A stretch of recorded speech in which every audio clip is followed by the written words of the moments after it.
Hi guys, welcome to the Tom Castro Shooting Academy Area 6 breakdown. So I was lucky enough to win Area 6 Carry Optics High Overall. So this match was a little bit different for me because about a week or two before this match, I was able to find another speed that I didn't think I could ever get to. So what I've been doing is I've been practicing at full speed at practice. Obviously, that's what most of us try to do, is really push the limits. That's one of the things I've been really working on.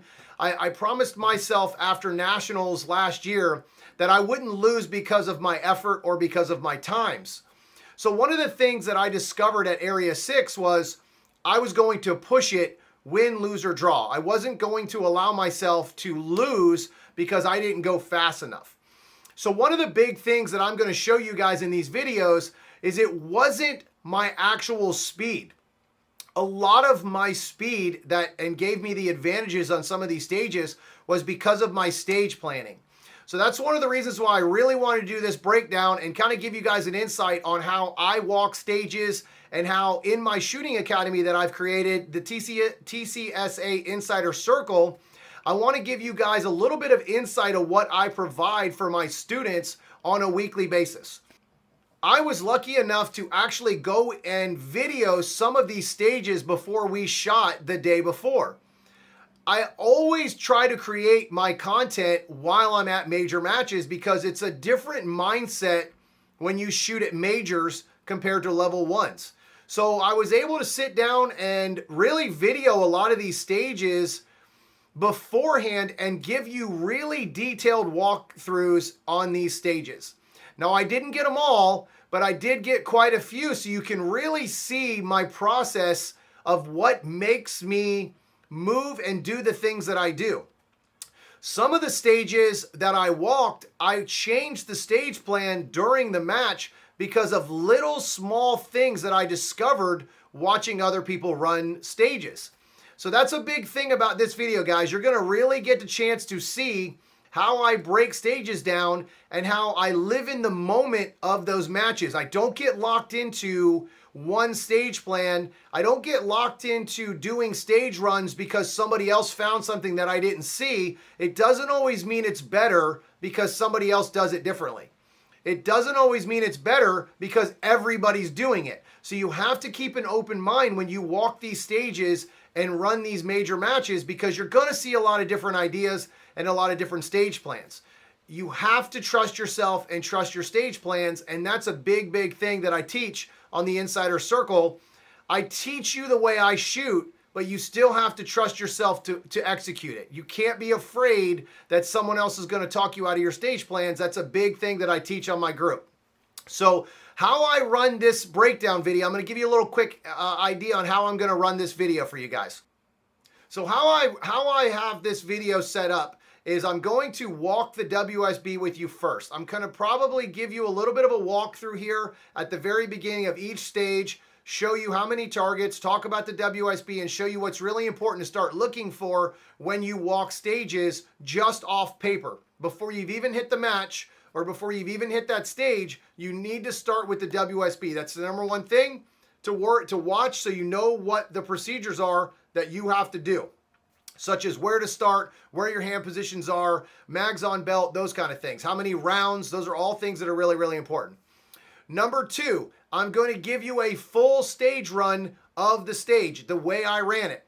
So I'm going to give you from the start to the end, and then I'm going to break down the video after that and show you the actual run, and I'm going to talk about how I did it and why I did it. And then we'll move on from stage to stage to stage. I have a full 12 stages of videos here, guys. And I have a couple of stages that I did awesome walkthroughs to where you're going to get to see and actually see my mindset and how I walk stages. And I show you the details of what I'm looking for when I'm walking stages. All right, guys, let's get at it. All right, so Area 6, Stage 1, called Convoy. The start position is standing on the X's, loaded gun in holster, wrist below belt, PCC loaded, buttstock on belt, muzzle generally down range.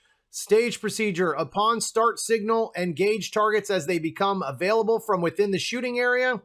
Scoring is Comstock, 24 rounds, 120 points, 12 US PSA targets, best 2 per paper. So the first thing that we're going to do is talk about this stage where the start position is different than the actual stage that we ran. So on this stage, the start position was up here on the front, on the middle, on the right-hand side of the center fault line. This stage is actually pretty accurate to the way it was in the actual match target placement wise, but the start position was different. So you actually had to back out when you shot on the first position. So to me, the key to this stage was going to be the draw. You had to really get on that draw quickly and go for it, or it was going to cost you a little bit of time to come back to that target. The other thing that I found that was different than most other people saw it is on this back left target, I backed out on it. So let's go ahead and run the stage. And I wanted to point out a couple of different things about this stage while I was here. The other thing that's really important to know is that I was shooting carry optics and only had 24 rounds. So this stage with 24 rounds and a 24 round magazine or 24 round capacity that I had the opportunity to go for it with no reloads, or I had to do a reload somewhere, which I felt like was going to cost me a lot of time because the way this stage ran, or the way I saw this stage on a walkthrough. So let's go ahead and run the stage and we will see what it looks like on a full run, and then I'll break it down. Fair ball.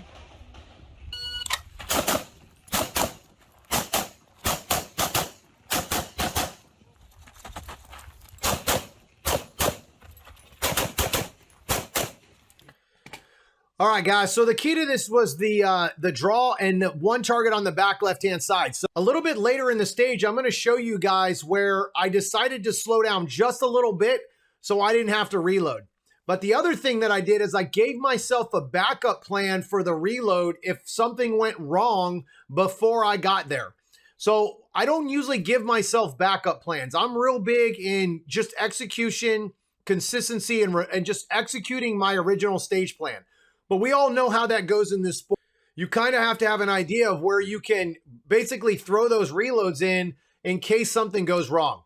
So again, not everything goes perfect in this sport, and it's the guys that work through those mistakes that really do well. So in this case, I put myself a reload towards the end after the tuxedo, because that tuxedo back there was a target that if I felt like I had a mic on it, I didn't call my shot, I was going to throw a makeup shot there, and that would have made me do a reload. Well, that was the best place on my stage plan to throw that reload in there because it cost me the least amount of time, because I was already kind of in a stop position to get out of that spot to get to the very end. So let's go ahead and run the stage.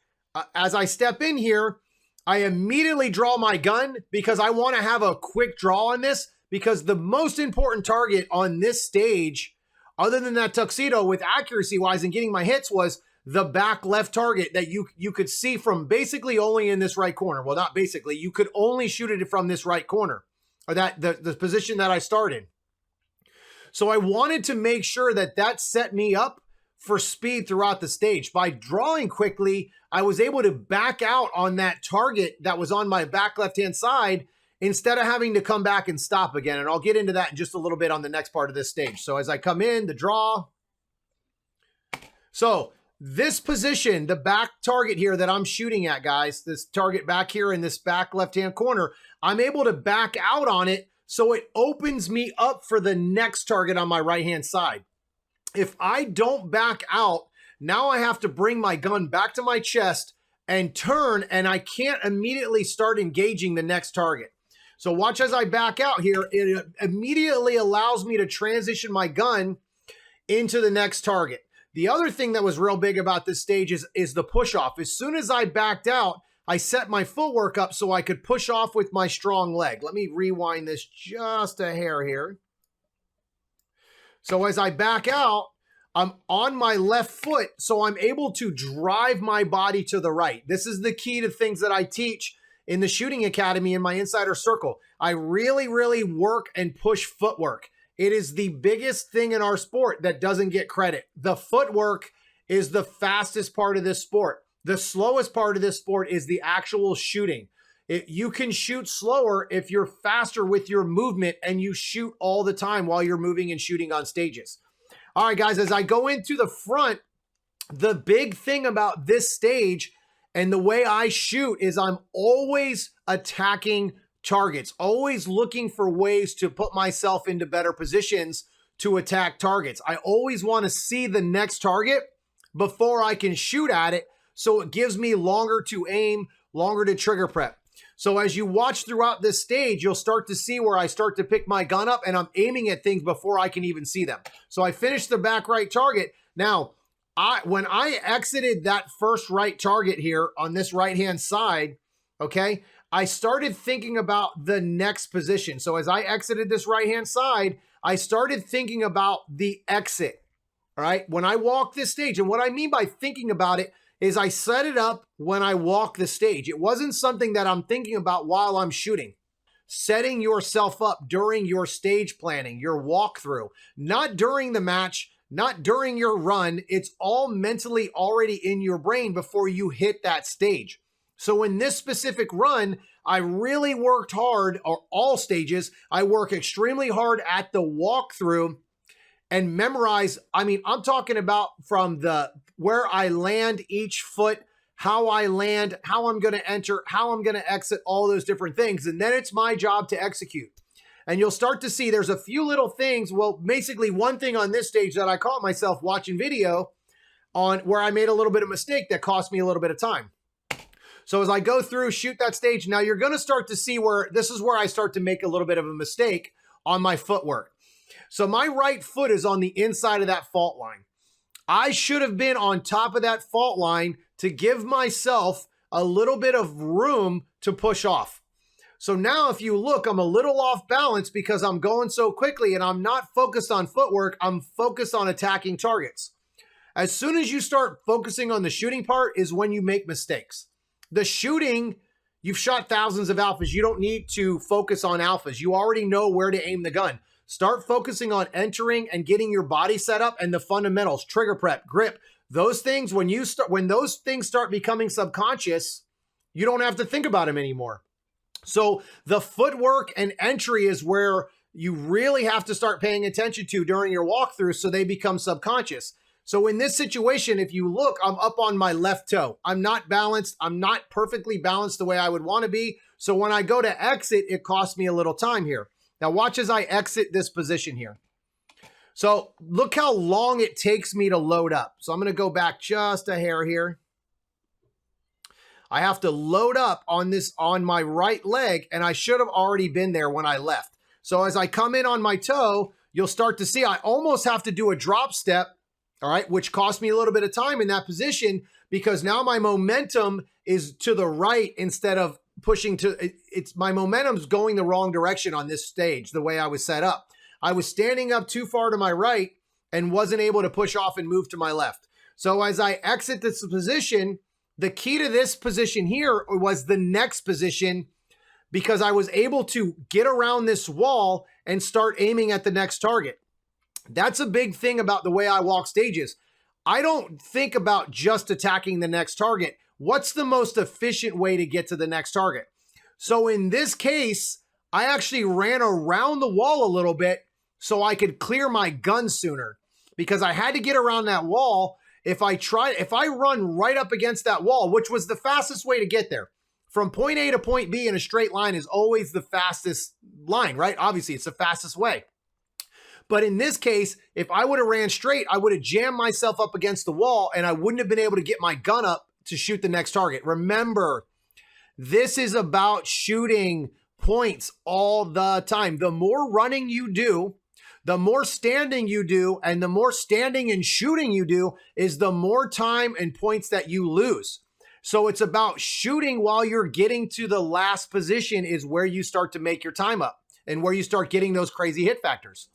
So as I come around this position, I stay out. If you watch what happens when I leave that first position, or that last position that I was in from that corner, I'm not looking at where I'm going. I'm attacking the next target with my eyes. I'm ready to shoot that target as soon as I exit. So look right here. I'm already looking for the target. I'm not looking at the wall. I'm not looking at the ground. I'm watching the next target so I know where I'm at, where my sight is. I want my gun up immediately. So as soon as I clear the wall, you can see the gun is up. As soon as I was able to clear that 180 danger, I've been staring at the target for the last 5 steps. So I'm ready to attack and get to alpha on that target. So as I exit, gun up, boom. I can't see that target right now. The wall is still in the way. So the thing that I've discovered, and this is how you start to beat your competitors, is you have to get your gun up sooner and start shooting sooner. And you've got to start doing it. You can't, everybody says it, but you have to start doing it. It feels slower, guys, because you're not running to the position full speed, stopping and then shooting. It's going to feel a little bit slower when you first start. But start looking at your times when you shoot these stages. So as I come in, I settle down, because the next 2 targets are very important here, because if I mess up here, I have to do a reload. So I settled down for the open target, got good hits. Now I really set up for the tuxedo in the middle, because remember what I said, guys, this is where I threw my backup plan in if I had to do a reload. So I shoot the tuxedo and I make sure I have 2 good hits. The funny part is I really didn't slow down the shooting part. I just confirmed the hit a little bit more than I did on the other target. So now I'm making sure that that red dot is in the middle and in the middle. Now, again, I don't really stare at the red dot. I aim, I stare at the target. I'm definitely target focused, but in this case, I really paid attention to the red dot, so I knew that it landed where I wanted it to. The sun was really bad on this stage for us, so I really had a hard time seeing paper holes, like seeing the holes in paper when you're staring at a target. So I just trusted the dot on that specific target. The next position is what I feel like, because I didn't have to reload, this is where I saved a lot of time. Remember, guys, reloads, even for the best reloaders in this world that shoot this sport, guys that are crushing 1.5 second reloads, it's still 1.5 seconds of a reload that you're not shooting. You're not scoring points. So remember that. Sometimes if you can take a chance and go for 24 rounds, it's worth it. It could be the difference between a stage win against your competition or second, third, or fourth. It's that significant, guys. Think about it. 1.5 seconds I saved on this stage. I think not having to reload here gave me the overall stage win. I really think that was a big key to my victory, was I didn't have to reload here. So I slowed down a little bit in other spots, but I never lost 1.5 seconds. No matter what I did, I never lost 1.5 seconds of lost time because I decided to slow down in those spots. All right, so here we go. I'm going to finish. Now, here's a big thing about what I teach on the Insider Circle, guys. As I come through, and you can see it here, the RO is kind of in the way here. When I come through, I'm already aiming at that bottom target before I've even gotten there. So that's a big thing, guys. That's something I teach a lot, is have your gun up, be ready to shoot before you get there. And if you start aiming through the wall or through the barricade before you get there, as soon as you clear it, you're all ready to shoot. Instead of waiting for that target to show itself, be ready to shoot. So as soon as the A zone presents itself, it's rip 2. Rip 2. So the other thing about this last position on this stage, guys, is I set it up the way I walked it. I set it up so as I entered, my last step set me up for the very last target. All right, I set it up so I ran in a little bit farther so that my last step, I set myself up for the last target. I didn't have to search for the fault line. I didn't have to search for targets. I knew exactly where I was going to be. I knew exactly where my foot was going to land, and then I could start transitioning to the next target. So here's the finish. All right, guys, that was stage 1. Let's go to stage 2. Here we go. All right, guys, stage 2, start position is standing on the X's. Gun in ready condition is loaded, gun in holster, wrist below belt. PCC is loaded, buttstock on belt, muzzle generally downrange.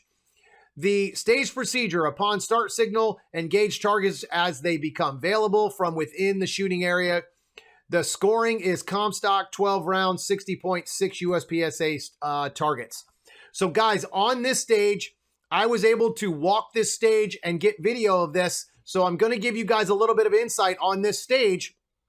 I actually misquoted this on the video. It's actually stage 2. I think I called it stage 3. We actually walked by stage 1 before we got there and didn't even see it. So this is actually stage 2. So I'm going to go ahead and hit it, let you guys check it out, and then we'll run the full video and I'll break it down. Here we go. All right, guys, stage 1, area 6, walking the stage. Give you guys a quick walkthrough here.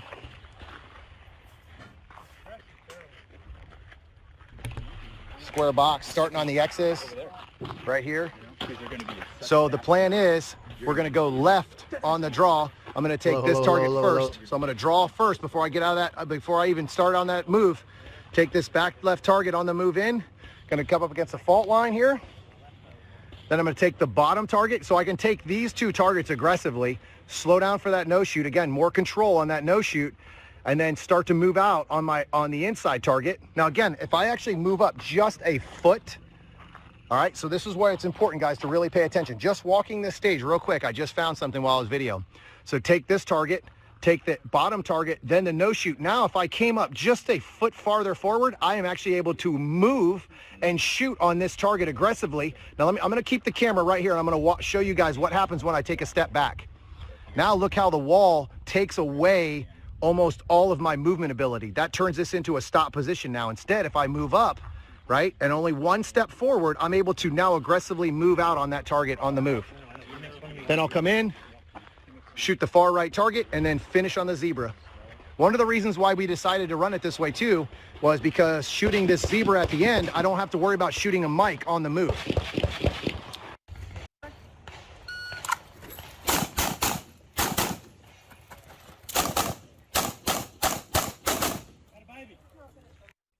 All right, guys, so stage 2 here, I ended up changing my stage plan for this stage because of the points. I wanted to try to get a little bit better points on this stage. It was about accuracy. The only problem with this stage was this stage and the next stage, the sun was terrible. So that was another one of the reasons why I really changed my stage plan on this. The sun was right. I mean, it blocked out everything that you could see on your dot. It was very, very difficult to see.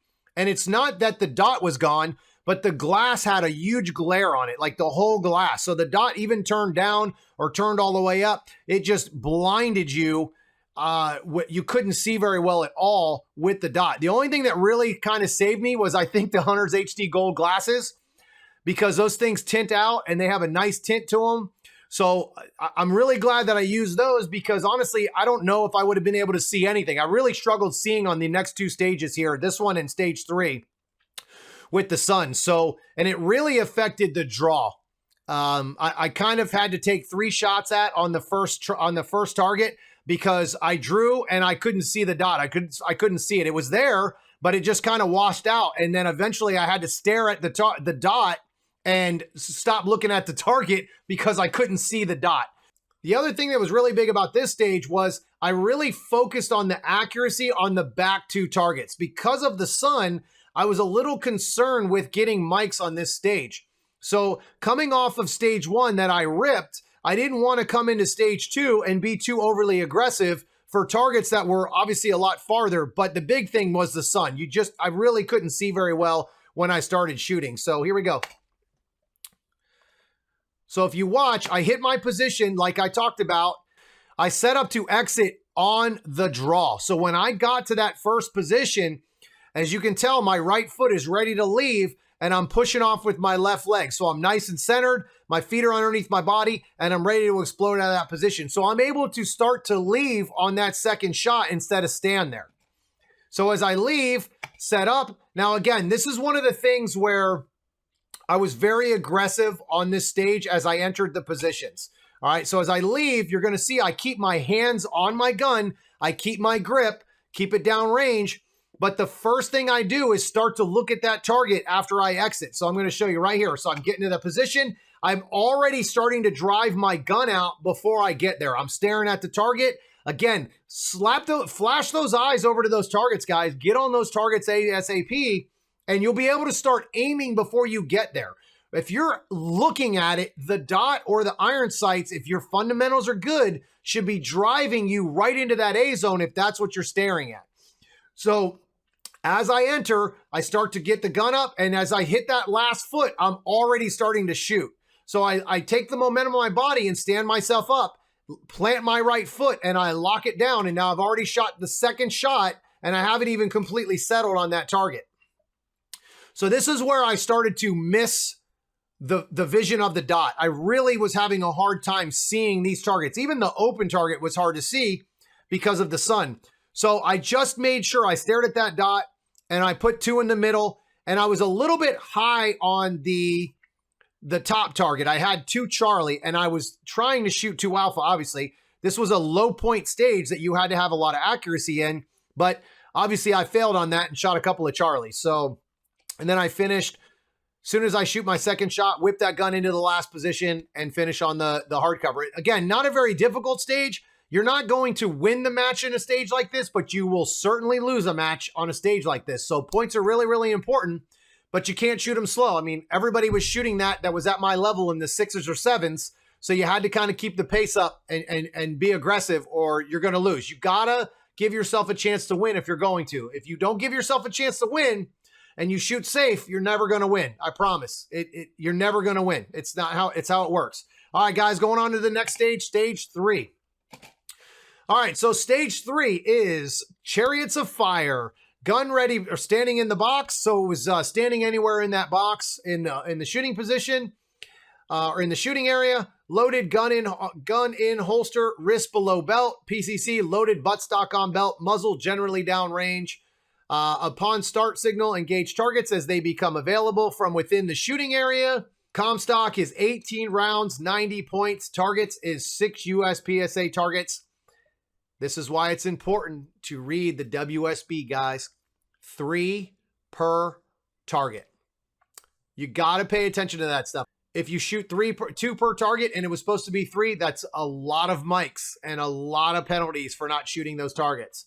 So again, focus on those WSBs. Make sure there's nothing tricky that you didn't see. That way, when you walk up there and you do your stage plan, you don't actually have to think about those stage plans. You just execute them.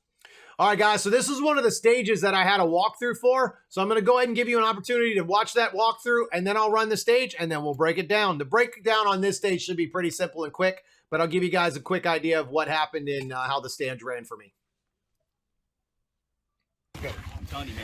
All right, guys, so this stage here is 3 per paper. So it's 2, 3, 4, 5, 6 targets, all 3 per paper. So starting position, we're going to be starting in the center, and start anywhere, gun down, holstered, loaded, holstered. So I am going to start on the inside target, then take the outside target, inside target. Then that's going to take me into my transition of inside, and then back to the finish here. So it really cleans up my transition. So stand by.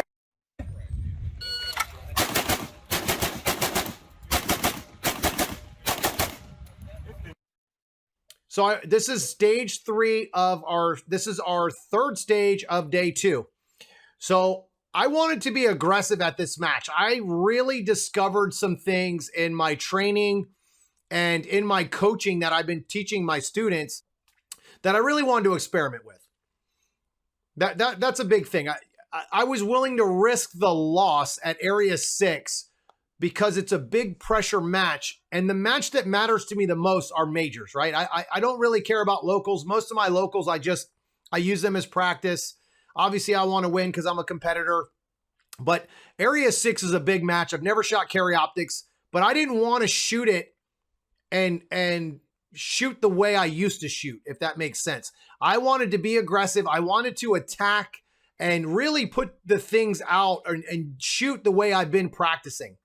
So I'm finding another level at practice that I'm discovering you can shoot at in major matches because of the way I train, the way I train and all the coaching videos that I've been creating for the Insider Circle. There's a lot of drills that I've been creating that has really allowed me to shoot faster at major matches. So now with Area 6, I'm like, all right, let's trust it. Let's see if it works. You know, let's really put it to test. So this is one of those stages that I let it rip, and I've been really focusing on those things. But, and here's a big but, the sun got me on this stage pretty well. No excuses. I called the shots I called 2 mics on this stage. I ended up with 2 mics and I called the shots, but because I was so focused on time, I didn't make them up. Yes, I know that's stupid. And it's easy to say, man, why didn't you make it up? When you're shooting, it's very difficult to just turn that transition guy off, right? My goal is shoot 3, transition, shoot 3, transition. So I called these shots and I still didn't make them up. So it's something that I've been working on recently since I've been watching these videos to start making up those shots. So in this specific stage, I decided to start on the inside target. And the reason why is because it created less body movement. I was able to basically shift left once and then to the right. And it also saved transitions with me searching for targets. That was a big thing to me. When the thing that I've learned with using the timer so much while I'm coaching my students is that your average transition for 5 yards is 0.20. All right. Anytime you start getting outside of that, you're talking close to 3/4 of a second. So if I transition from the far left to the far right, that's 3/4 of a second of non-scored points, right? I haven't scored any points. So everybody has to transition on this stage. There's no choice but to go left, right, or right, left, middle, however they decided to shoot it. There's many different ways to attack these arrays. So when I started on the inside, it allowed me to immediately shift my whole body to the left and take that first target. And then as I shot the left target, it took me to the inside target. So it's bringing my gun back from left to right. So that was where I felt like I was saving a lot of time on my transitions instead of shooting inside out or outside in, because now the transition's taking me away, or the gun's going away from where I need to be. Plus I had to shift my body. The stage was, it's kind of difficult to see it on video because you have to be in the angle and really in that box to see what was going on. So my mic was on the first target on the draw. I drew up and I'm pretty sure I shot high and I didn't see the hit. I actually didn't see any of my hits. I was basically looking at the dot because this is exactly what happened on the last stage. The sun just glared out that glass. I couldn't see it at all. It was really, really bad. But I was able to focus on the dot after during this stage. So I ended up with enough hits that saved me, but those 2 mics kind of hurt me really bad and actually almost cost me high overall because I lost 40 to 50 points on this stage that I had. That was my lead on day 1 was 40 points, I think 40 or 50 points. So this one specific stage, because I went for it and stayed aggressive and I called the shot, but I didn't take the time to make it up. It doesn't make sense, but that's what I did. So as I leave that first target, you'll see I had the draw was bad. I had the next 2 shots, but here's where I throw a mic that's absolutely inexcusable. I did not give myself time to settle on the target once I moved my body. So the key to this stage, or the key to my failure on this stage, was I moved left and pulled the trigger at the same time. So my gun was in the A, and as I shifted left, it took my gun to the left with me. So that's where it cost me time. I didn't track the target back with the gun. I didn't move my gun back to that target. So it's hard to see, and actually I'll see if you can see the dirt where it hits. It wasn't even a close mic. I mean, I gave myself 0 chance to be successful here. So, and actually right here on the berm back here is where the mic was, right here. I mean, that's got to be 2-3 feet to the left of the target. So, and I called that and I still didn't make it up. So it doesn't make a lot of sense why I didn't, but that's where, you live and learn. This is why you video everything and you follow these videos, guys. That's why I'm making this video for you guys. So hopefully you can learn from my mistake. So I shoot 3, and then again, here's where the transition that I was talking about comes in. All right. As I come into my left and I shoot that inside target, it drives my gun to the right. So look how I'm standing up and I can immediately just shift my body to the right. That's the key. I didn't have to do a lot of body movement now. Now I could focus on just transition into the open target and then shoot the inside target. But here's the key to the inside target. And this is where I think I found an advantage, Even though I had the mics, I ended up running this in 479. My average competitor was 5+ on this stage. But again, hits matter, guys. You can't just shoot fast. You've got to get hits. And those guys crushed it. I mean, I think Sean Griffith had like a 15 or 16 hit factor on this. He crushed this stage, which I think I had an 8 or a 9. So my hit factor hurt. That was painful. So for somebody to basically double your hit factor, that's a little painful as a grandmaster for sure. So as I come through, you'll watch now as I start to shift my body from left to right to get onto the last target here.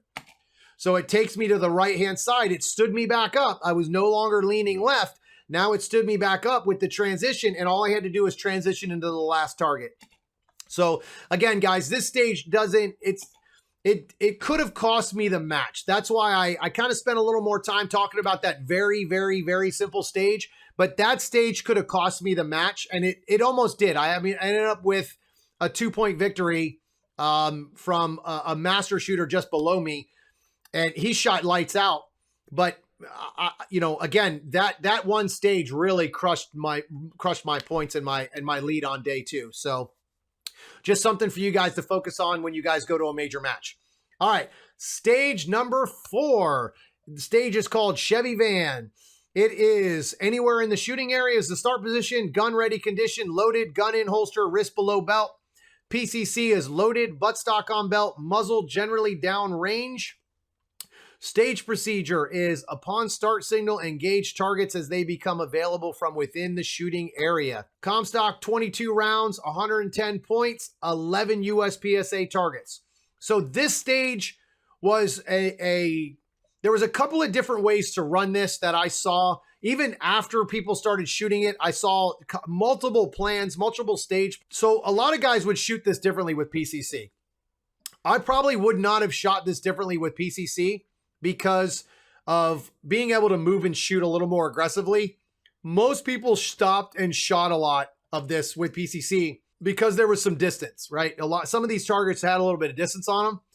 So just because you shoot PCC does not mean that you should shoot from the back. You have to understand that your mind doesn't do anything from long distance, right? So long distance shooting is going to be slower. Your mind takes more confirmation to see those longer targets, to see those hits, to see that dot bouncing up and down. It's going to take a lot more for your mind to focus and really process that information because you're at distance. The other thing that really crutches you in long distance in USPSA is because we don't shoot a lot of it. USPSA's average target is 15 yards. 15 yards is far for most USPSA matches. So you have to know that if you're going to shoot long distance, you have to practice that so that you shoot at the same speed that you shoot the close-up targets. This stage had a little more distance than most of the other stages. So that's part of the reason why I was surprised when most people shot it from distance, because you went from some hoser stages, you went from shooting 3, 3, 3, 3, 3, 3 at 10 yards to now shooting long distance, and now you're going to stand and shoot from a distance. It just, your mind is going back and forth and back and forth. You're not going to shoot the same when the target's farther away, because now you're like, your mind's like, wow, I shot all that close stuff. Now we got to really focus on accuracy instead of speed. So just something to think about when you guys walk stages. Get closer. Get closer. I know sometimes getting closer feels like it takes longer, but when you get closer, you aim less. You just go into natural dots there. You're shooting those targets. You don't really have to focus on the aiming. You can pick up the speed of your splits because you're closer. You have a better chance of getting alphas because you're closer. There's a lot of benefits to getting closer. It's one thing I learned shooting at matches when I first started. We had a lot of close up range targets or close targets that we could shoot at speed. And if we shot farther away, for some reason, the accuracy went down and my times were much slower. So I started to learn to get closer to the targets. That was key. So in this stage here, I'm going to go ahead and run the stage and let you guys see how I ran it. And then we're going to, actually, I believe I have a breakdown on this stage as well, so you guys can get an idea of how I walk this stage. All right, stage 4, guys. So we're going to shoot The first target's going to be the inside target. Now I'm going to back out, shoot the first target backing out, come around, attack this. So really attack this corner. Going to attack 2, 4, and then turn 6, 8. This guy here, 10. Now I have a couple of options. I can do the controlled lean where I fall out of bounds and shoot this guy into a drop step, right? Either way, I can do a drop step going into this guy, or I can kind of come in under control and attack him without having to fall out of bounds, and then immediately shoot this target with the no shoot on it. And if you guys look, as soon as I turn, I'm able to start shooting now. So 2, 4, and then the inside guy, I'm gonna be able to stop right here. A lot of people, you'll see there's a lot of footprints where they're all the way at the front. If you stop, you save a yard and you'll be able to finish sooner. All right, guys, that's stage 4.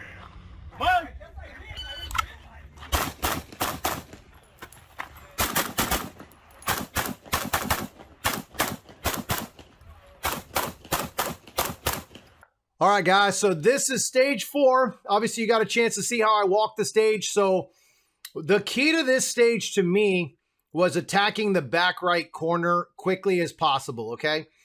And there was one more thing about this stage that as we walk through this, you're going to see where it really made a difference for me to start shooting sooner than everybody else. I don't remember how I placed in this stage, but I do remember running it faster than most everybody else. I think I ran this in 10 seconds, 10:09 or something, almost 10 seconds flat. So there was a lot of really good shooters at this match that I'm very happy that I was able to compare myself to them and kind of see things that I needed to work on. There's some really talented shooters that came to this match. A couple of the guys placed in the top 5 at Nationals. So I was really excited to kind of compare myself. I haven't had a chance to shoot against any of those guys, and they shot really well, I believe. I just didn't get a chance to really watch those guys shoot. So I've been trying to catch up with those videos and see if I can see how I shot the stages, if I shot them differently or not. But you know, that's how it is. Sometimes guys don't share their videos. So in this specific stage, the big thing to me was the back right corner and the front right hand corner. There was a target there that had a no shoot on it that was a little more difficult to shoot when it had a hard lean. And I noticed a lot of people ran all the way up to the front right hand corner. And by running to that front right hand corner, it cost you a lot of time to the next position. It wasn't that headshot or that the top half of that target that was hard. It was the next position is where you were going to save your time. So let's get into this video now. So I shoot 4. Now my knee was really hurting me on this stage. So I wasn't able to be as aggressive on my footwork or driving myself into that target. My knee was killing me this week or this match. So it really started having a problem on day 2. Day 1 was no problem, but day 2 was really starting to ache and affect my ability to move. So as I came in, my gun's up, trigger prepping the whole time, ready to shoot. This is the key, guys. This is what I teach in the Insider Circle. This is something that I cannot preach enough, is to stay aggressive on the gun. Always have your gun up, always scoring points. I cannot preach it enough, guys. All right, here we go. So as I shoot those 4. Again, pay attention to what I'm doing here. I'm going to whip my head first. The gun follows. I don't keep that gun in front of my face. I'm going to whip my head to that A zone and start focusing on the target, the next target I need to shoot. Now, one thing I did here that a lot of people didn't do is I made sure I shot as I entered the position. All right.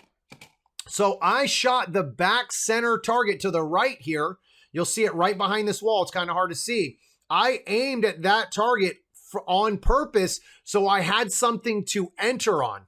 I wanted to shoot and move. Now, there's some distance to that target. I think that target's 18 yards, something, if I remember walking it off. So there was a little bit of distance, but I have confidence in my abilities, and I would rather fail trying than not try at all. All right, that's a big thing about me, man, is practice is where I learn and make my mistakes. This is where I come out and crush it, is at these matches. So when you change your mindset that you're going to give yourself a chance for victory at these matches, that's when you start winning big matches. So as I shoot that back target, the very next target is this inside no shoot target around the corner. Now look at where I'm standing. All right, look at where I'm standing. I'm a good probably 2 to 3 yards away from that corner like everybody else. Everybody else would run. You can see all the footprints and the hole where everybody would run up to that front corner to shoot that guy. So this white board right here, all right, this perforated board is not a no-shoot. It's hardcover. So as soon as I knew there was no penalty, I no longer worried about shooting that from a little bit of a distance. The other thing about this target is, and you'll see I shoot 3 shots at it, and just like I said earlier on the stage before that, calling your shots and making them up, I ended up shooting a Charlie on my first shot. So I made that Charlie up with 2 alphas, and I'll go into that in just a few minutes. So I shoot the 2 alphas, and then I back out on this far right target. And I don't back out far. I just give myself a little bit of movement so I start to get my momentum to shift to my left-hand side, which is where I want to be. All right, again, look at the footwork, guys. I'm shoulder width apart. I'm starting to push off with my power leg, that right leg. If you don't know what your power leg is, guys, check out the TCSA Insider Circle. I go through all of the stuff that I'm talking about right now. I mean, I go through all kinds of detailed drills, and you'll be able to check those out in those videos. So as I start to stand myself up and back out, this is where I start to push off to the next target. Again, pushing off with my power leg, shooting the open target, shooting the no shoot with no fear. Just let it rip. Confirmation of dot or sights, shoot that target. Don't be afraid of those no shoots. They're not even there. They're not even there. If you confirm with your sights, you trigger prep, you do your duties, you do what you're supposed to do, let it rip. You're going to get 2 alphas and move on. So here is where the footwork part, okay? And this is where stage planning matters. So because I stood here on the right-hand side and I didn't go all the way up, I set myself up to shoot the rest of the stage after I exited that front right-hand corner. Now, I shot the no-shoot guy already on the middle. Now, look, I'm shooting the back two targets, and I move myself shooting into position to shoot the final target. Guys, that's key. That is the key to my success in this sport, is the stage walking. I have had a couple of conversations with other big-time grandmasters that don't think stage planning is that big of a deal. It's a big deal with the system that I coach. It's a big deal because the way I coach is constant movement. It's efficiency. It's about being efficient as you can be. Well, if you don't stage plan everything properly, your stage plan efficiency isn't going to be efficient. What a concept. So if I ran all the way up to that corner, now I'm just running to the left, and then I have to do a 90-degree turn. And I'm not shooting anything other than one target. The way I stage plan this, I'm able to shoot 2, 4, 6, 8 targets on the move and move myself to a closer position instead of shooting it from farther away. I take away risk when I get closer. All right, guys, that was stage 4. Let's go to stage 5. Here we go. All right, guys, so here we go, stage 5. Now, obviously on the WSB, this is what I was talking about earlier, where you have the stage plans are a little bit different than the actual stage on the ground. The WSB is different than it is what the stage is on the ground. So I'll go ahead and read this because I think everything stayed the same way. Yes, the stages, all the targets and everything were they were just in different positions. So the standing on X's is start position, gun ready, condition is loaded, gun in holster, wrist below belt. PCC is loaded, buttstock on belt, muzzle generally down range. Stage procedure. Upon the start signal, engage targets as they become available from within the shooting area. The scoring is Comstock, 23 rounds, 115 points, 3 poppers, 10 IPSC targets. Best 2 per paper. All right, guys, so let's go ahead. I believe I have a walkthrough on this stage. I'm pretty sure I walked through on this stage. So I'll give you a little insight on things that I've seen on this stage. And I'm pretty sure I give you both stage plans here from the original stage plan I have and the stage plan I run. So here we go. All right, guys, walking stage 5 real quick here for you. Going to give you a quick brief walkthrough here. It is 23 shots, 3 pieces of steel. Fault line's kind of in a big L shape. Starting on the X. So one of the first things that everybody saw was that they all tried to run to the far right corner. So one of the things that I caught while I was walking the stage is I'm going to start on this guy. I can actually shoot that target. Now, it's not an easy shot, but I can shoot that target from here. It's hard to see on the video, but it's pretty wide open in my view. Then this no shoot, which sets me up for this steal here on the move.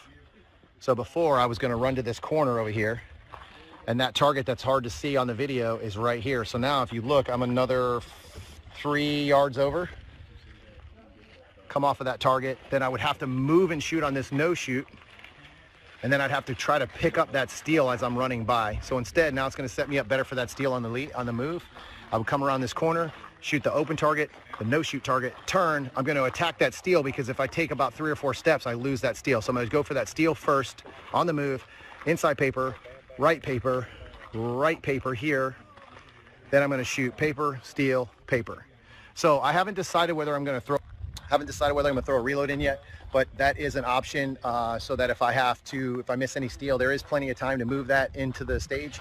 But for right now, I don't think I'm going to throw a reload in there. I think I'm just going to go for it with the 23 rounds and be super aggressive. All right, guys, that is stage 5 at area 6. Let's get it. Stand by.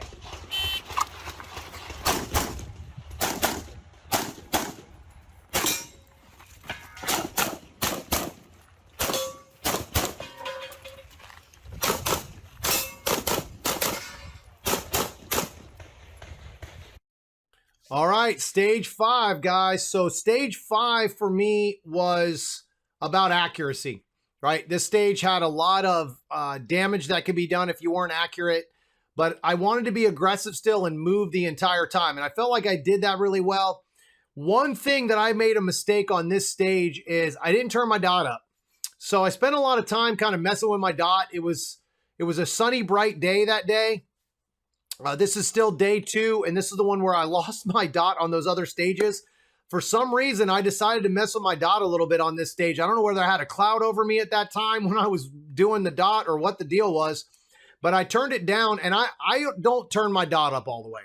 All right, I keep my dot down so that I can almost see through the dot, and because I target focus so hard, I actually see holes in paper while I'm shooting. That's helped me a lot in my shooting because I know my accuracy is there. Now, I'm not confirming the holes. I'm not looking at the holes and going, oh, there's 2 holes now, I can leave. But I'm so focused that I can see holes in paper while I'm shooting. Now, obviously, the farther the target, the more distance, then obviously the dot becomes more important and becomes more visual. You're starting to see that dot a lot more when your target's focusing at that distance. You're going to see a lot more dot than you're going to see target. So this specific stage, my first shot, I had almost no dot. I had to like stop for a second, and you kind of see a little bit of hesitation. I had to look at the dot to make sure I was on paper because I couldn't quite see the red dot on the paper. Now, once I turned my gun, it got better because I was facing the sun, but whatever it was about that first target, that angle, I didn't really have a great red dot. So this kind of stage forced me to look at the dot again.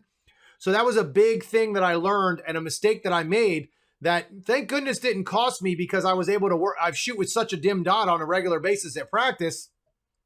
It just kind of be something that I'm used to. But I don't usually shoot with it that low at a match or even at practice. It was pretty low. I mean, to the point where it was at least 1 to 2 clicks down from where it should have been. So, all right, guys, I'm going to go through. Again, the real big thing about this stage was with the stage plan is that exit, right? I wanted to make sure I got my gun up fast, on the draw, on the beep, get that gun up ASAP and be ready to start shooting from the beginning of the stage. Not when I get in the position. Listen to that, guys. I want to be shooting entering the position, not when I land. I want to be shooting my way in and shooting my way out. All right, here we go. So going in, entering in. So that was the delay. Did you see the delay that I had there and how long it took me to shoot that target? So anybody who's watched me shoot, knows that I'm pretty aggressive on targets. So as you watch here, watch how long it takes me. Gun up right there. I should have been shooting that target right there. That's when I knew I'm in trouble. I can't see the dot. So as I go, you'll see as at that point, my focus had to go from the target to the red dot. So I shoot 2 there. Then I start shooting that back target that I was telling you where I had half a target. Accuracy was really good on that. I ended up with an Alpha Charlie, but almost into double alpha, so that was good. Shoot the no-shoot target here. Now I go back, shoot. I actually shot the no-shoot first, which was not the plan. The plan was to shoot the back target first, then the no-shoot as I exited, but it's just kind of, sometimes that's just the way it works out. You enter in on a position, you see that target first. Don't let it affect you. Just keep moving, man. You can't make that time up, and just let it happen. It didn't cost you as much time as you think it does, because you're thinking about it as a mistake. It's not. You just chose that target first. That's kind of how it works. Now, obviously, if you pick a left target and you were supposed to be on the right one and the transitions are, then that's a totally different situation. But for this, it really didn't matter whether I picked the farthest one or the closest one. So now I want to go back for just a second and kind of point out something about this stage here, about that steel. And I brought it up in the walkthrough. So one of the big reasons I shot this stage the way I did is because I am instantly on that far piece of steel. That steel had maybe 3 or 4 steps before you would run out of it. So if you look, I'm on the target before I've ever left the first position. So when I'm pulling that trigger, my foot is not even touching the ground. Watch my left foot. Sorry, my right foot. So I'm shooting between steps. All right. So I'm still technically in my first position when I shoot, but I'm moving. So I'm not running hard. I'm not trying to find my dot. I'm not trying to run into position and then figure it out. I've never lost the control of that position. So I basically shot every single target as a controlled target. Now I was able to leave and shoot on that piece of steel because I shot between steps.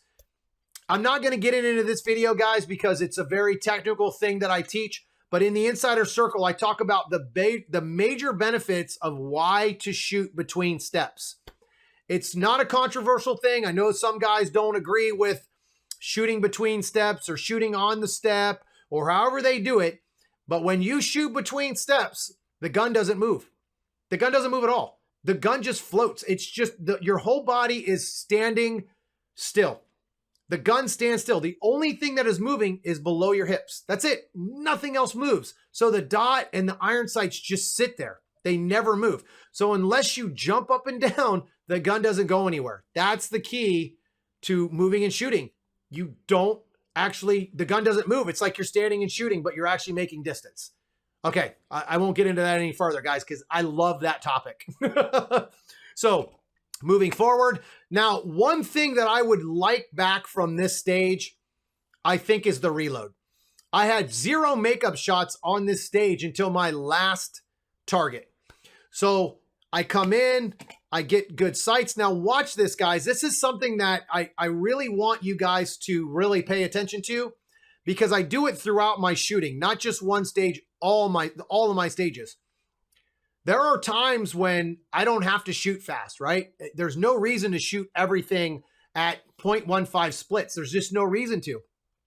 So you're going to see I'm going to get my accuracy back on these 2 targets. That no shoot, I shoot on the move, but I'm not moving fast. I'm taking my time. I'm making sure that my footwork is perfect. My timing's good. So when I take that step, I'm shooting between steps. If you also watch this array, it's 1 shot per step.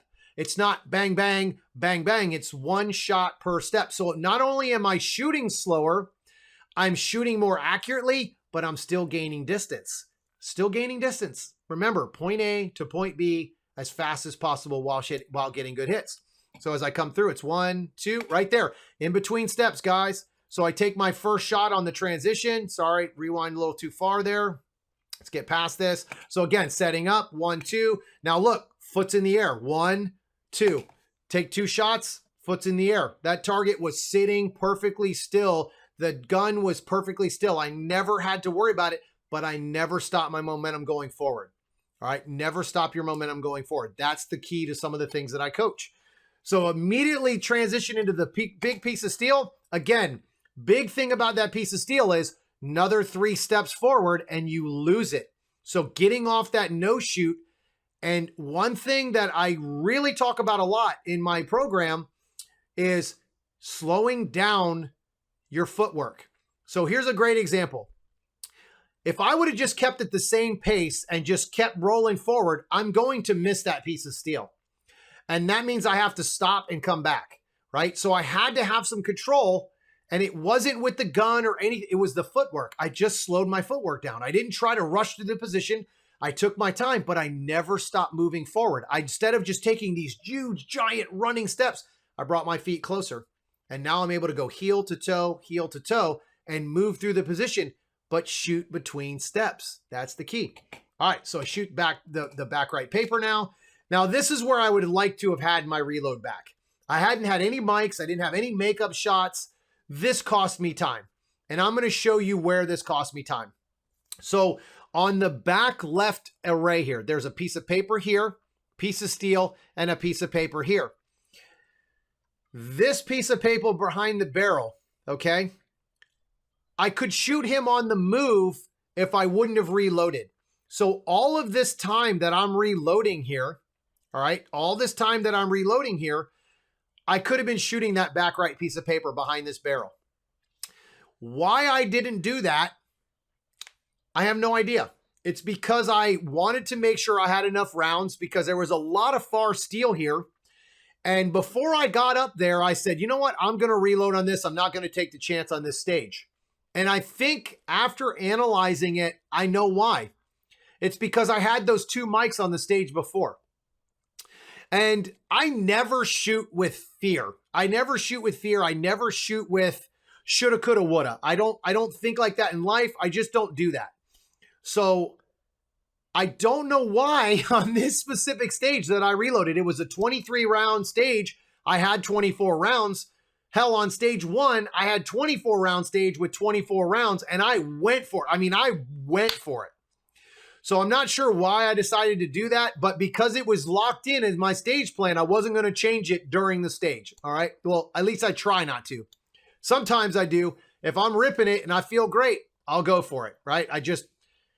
Again, I have a stage plan. It's already memorized, but if it feels good, sometimes I just let it flow, man. I don't even think about it. I just let it go and it works out almost every time. So I reload here.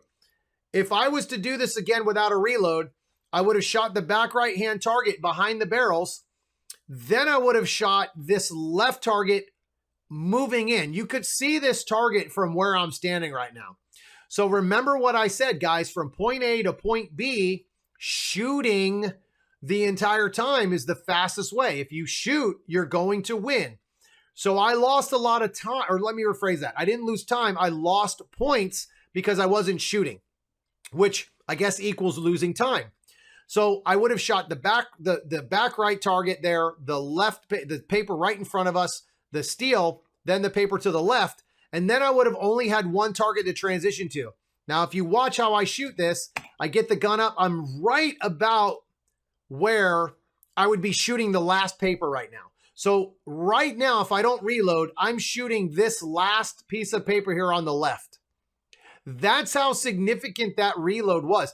And I had a pretty good reload. I didn't have this, fumbled reload or anything. I mean, I would say that I could have slowed down a little bit more on my footwork there, would have given me a little bit more time.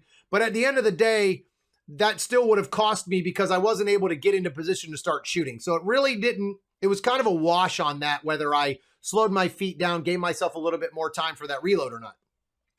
So as I run through this position, I shoot the back right target. Again, that back right target would have been shot basically behind that RO right now. So let me go back a little bit and I'll show you what I'm talking about. So where I would have shot that is right here. I would have already started engaging that target from the reload position.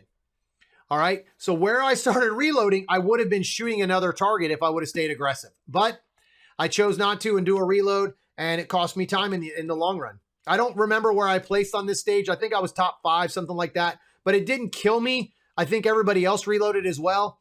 And I know other people did not run the stage plan, the same stage plan that I had. So that's going to affect their time versus mine and so on and so forth. So I shoot the back target. Now, for some reason, I think it's because my old stage plan of no reload was in my mind. I just decided to take a 180-degree whip at the steel and just sling one at it and hit it. So I don't know. I don't know what the hell's going on sometimes with what I'm doing. So I shoot the steel, then the paper, go back to the original plan, shoot the left paper, and then I shoot the back right paper to finish. So no idea why I whipped to that steel, but it worked out. I guess I had my old stage plan in my mind that I was supposed to be shooting that back paper, and I wasn't, and I just whipped to the steel when I hit it and then moved on to the next. So again, I didn't have the perfect stage plan execution, guys, but I had good enough, right? And I'll tell you, watching these videos, I beat myself up a lot over these stages. I really do. I beat myself up a lot, and I know I could be better. I know I can do better, and that's why I'm never satisfied, and I'm always trying to get better. All right, guys, let's go to the next stage. All right, guys, stage 6, called the Crazy Train. And actually, this stage was the Crazy Train. I really liked this stage. I thought I was going to hate this stage when I first walked it. But after walking it and watching other people shoot it, I actually was like, all right, man, I think this is a pretty good stage. I think there's a couple of different ways to shoot this stage that I don't think anybody else sees. But it was the same stage plan as everybody else. It was just the way I attacked it. That was the difference. It was the way I stage planned it compared to everybody else. And I think that is a big, big key to my stage planning. It's the little tweaks that I do that I teach on the Insider Circle. It's the little tweaks. It's not big things. It's not, okay, guys, you're going to run from right to left while everybody else runs from left to right. You're going to jump over this wall. You're going to do a handstand. It's not those things. It's where I stop. It's where I place my feet. It's the foot that I exit with, the foot that I push off with. It's all those, where am I going to reload? All those little things. And this stage really showcased those things. So let's go on to the WSB and talk about what we have to do. It's standing on X's is the start position. Gun ready condition is loaded, gun in holster, wrist below belt. PCC is loaded, buttstock on belt, muzzle generally down range. Stage procedure. Upon start signal, engage targets as they become available from within the shooting area. Scoring is Comstack, 25 rounds. 25 rounds, remember that. 125 points, 1 popper, 12 USPSA targets, best 2 per paper. The 25 rounds is important to know. All right, guys, so the way this stage originally was designed was to step in here and shoot this back piece of paper. Well, that's not how it worked out in this match, and I'm going to tell you why. So let's go through. I have a stage walkthrough for this so I can show you guys, but my stage plan changes throughout the match. Here we go. Let's check it out. You're going to start on the X's, take the far back left target on the first, and then just run. Come to the far corner here. Going to shoot, as you can see, as I'm starting to move up. I'm about 2 yards from the end. I'm going to start shooting him by leaning my upper body. Then shoot the inside target, turn, shoot the open target, zebra, then this open target here. Then I'm going to drop out, shoot that piece of steel, and I'm going to fall out on purpose into my reload. So I'm going to drop step into my reload from here, drop step, reload. The key to this stage here is this swinger. So instead of just stepping on the swinger and then stepping back over, I'm going to step back. So when I step on the swinger, step back, it opens up this swinger, but it allows me to shoot this other swinger earlier. Shoot him, then this open target, come to the end here, and then finish on the 2 open targets.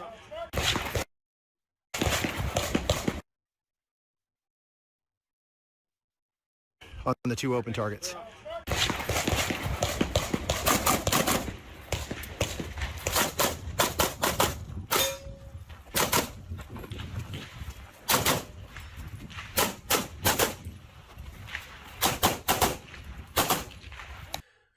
All right, guys, so this was stage 6. That was stage 6, the walkthrough, the actual first run. So this was my last stage of the match. I had no idea whether I won, I lost, whether I was doing well, whether that stage that I had 2 mics on crushed me. So I was going to go for it because that's just the way I shoot. I don't worry about my score. I don't look at the math. I hate math in general. I do math every day of my life for a living, and I don't want to do it for my hobby. So I'm not good at USPSA math at all. I just know shoot alphas as fast as you can. That's just the way I shoot this sport. And I hope to not ever change that. All right. So the big thing about this stage is, if you noticed, my cameraman missed the very beginning of the stage. So a couple of different things happened at the beginning of this stage. I watched a bunch of other people shoot this, including other Grandmaster. I didn't see any Carry Optics guys shoot this, but I definitely know a couple of the open guys I watched shoot this. They skipped that first target and shot it on a hard lean at the end. I had seen it during my walkthrough, but because I knew this was going to be my last stage, I was going to wait to see if anybody else was going to attempt it. It was definitely available, right? 100% available, and it could definitely be done. The problem was it was hard. And if you weren't 6 feet tall, it was going to be a tough target. It was going to be a tough target to get to. So again, I'm 6'2", and I was able to reach it, but I ended up with a mic on it. Now, I was willing to take that risk because of that, because I knew it was going to be a risky shot for everybody, right? I ended up with 2 mics on this stage. There was really only 1 mic that I was willing to accept because of that far lean, but I ended up with a mic on my second steel, or on my second swinger on the left. That was unacceptable to me, and that really irritated me because I called the shot, but watching the video, I waited too long to pull the trigger. I was waiting for that perfect shot, that perfect alpha, and I tracked it, and I was right where I wanted to be. But I think by the time I trigger prepped and pulled the darn trigger, it dropped down behind those barrels, and I shot actually between the neck and the head, which I called a good hit, but obviously I didn't hit it. So that's something that I definitely am going to be working on. But on this specific stage where I had the advantage, now I want to talk to you a little bit about this stage time-wise. So I ran this stage at my normal pace. I didn't try to do anything crazy. I didn't try to jump out of bounds other than what everybody else was doing for the hard lean.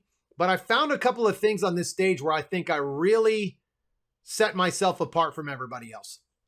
So in Carry Optics, Grandmaster-wise, I was 5 seconds faster than the closest Grandmaster. Now, that being said, I had 2 mics. So it placed me 4th overall on this stage in Carry Optics. I'm willing to accept those 2 mics if I'm 4th overall and I get to be aggressive. So again, I outran those mics. Anybody who tells you that mics are going to kill you, that's not true. That's why you never quit. That's why you just shoot. If you get a mic, it doesn't finish your match. If you shoot and be aggressive and shoot the way you're supposed to shoot, some of those mics are eliminated. Now, obviously, you can't shoot a ton of mics, but other people make mistakes as well, and you have to expect that. Don't ever give up on your match. All right, pep talk over for this stage. Sorry. I get super motivated about making other people better, and I kind of lose track of what I'm doing. All right, so running. I start running. Again, pay attention to a couple of different things on this stage. My setup was a little sloppy. I probably would have slowed down a little bit earlier if I had a chance to redo this stage. But if you watch, my gun is up, right? So now I'm shortening my steps so that I can still be moving forward and be aggressive without really losing time. But if you pay attention, I'm on the trigger. I'm aiming through the wall. So as soon as I clear that wall, so right now I'm starting to see the target, the Delta Charlie. Here, if you look, as soon as I got around that wall, I ripped my first shot. Now I let the gun settle down because the first shot was in the A, but the second shot, because my body's standing itself up, was not in the A. So I took that time to get into position there and let that gun settle down. Remember, you're faster than you think you are because I already shot before everybody else did. Okay? I'm winning. That's the big thing. I'm winning because I shoot before everybody else. So here's where stage plans changed for a lot of people on this match. People found out that you could run around this wall and not have to stop. So in other words, they came and they actually fell out of bounds shooting all 4 shots on these 2 targets. And they ran around the corner. So this wall right here that I'm standing at caused a lot of DQs at this match. They were watching for it. It was definitely a 180-degree trap to where if you caught your gun on that wall, you were going to DQ. Either your gun was going to go bang, or your gun was going to get hooked onto that, your barrel was going to get hooked onto that wall, and you were going to drag into the 180 as you tried to leave that position if you didn't have the control of your firearm as you start to move forward. So this was a stop position for everybody at the beginning of the match. Sunday is when I think they changed the stage plan where everybody started running around. So I had a really good Grandmaster come up to me and mention to me, hey man, I want to show you this and see if you think you like it or not. Do you think you would do this? He had already shot and I don't think he did it. So I ran around, they wanted to run around the wall. And I said, no way. And he was like, no, I'm telling you, it's faster, it's faster, it's faster, it's faster. And I'm like, it's not faster for one reason and one reason only. Remember what I've said throughout this video, guys. You're shooting the entire time. So when you run out of bounds, you're not able to shoot points. So start weighing those things, running out of bounds or not running out of bounds. Start weighing those advantages or disadvantages. And I'm going to get into that into another stage that we ran where I ran out of bounds. And I'm going to show you where I made up my time on that stage a little bit later on. So on this stage, I shoot the 4 shots. Now remember, it's 25 shots, guys, right? 25 shots.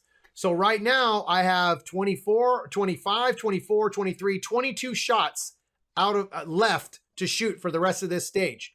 So I stay in bounds. I use this stop position to reload. All right. That's the thing that I did differently than everybody else. And there's one more position that I did differently than everybody else that saved me a bunch of time that nobody else really paid attention to. So as I come out of this position, and this is one of the things I teach in the shooting academy, guys, is you do everything but the shooting fast, right? And I don't mean just speed-wise. It's not just speed. It's timing. So if you watch, I'm going to start to drop my magazine immediately. All right. I don't know if you can see it in front of my body or not. Okay, there it is. So my mag is dropped and I'm still in the same position. I've left with my left foot, but with my right foot, I push off, but my left foot is in the same exact position. So I haven't actually made it anywhere yet. And I've already dropped my magazine and reached for my mag. So right now, my mag is out of my pouch or out of my mag holster, and I'm ready to reload that gun already. So before I get past that wall at 8 feet, I'm reloaded. I'm already starting to look for the target in front of me to score points. So what did I do? I shifted my focus from shooting to reloading while I was exiting. So by doing that, I'm able to focus on the fundamentals of drop magazine, grab magazine, look the magazine in and finish that reload and immediately start attacking targets. So right here is the difference in my stage plan in the 2 positions that I'm talking about. So right now I'm shooting. Everybody who ran out of bounds, okay? Everybody who ran out of bounds was just now hitting the 8-foot wall mark. Look where they're standing, guys. They're out of bounds. They can't shoot anything. They're standing all the way out here in the middle of the dirt, right? So as they move forward, I've already shot 1 target when they're still out of bounds.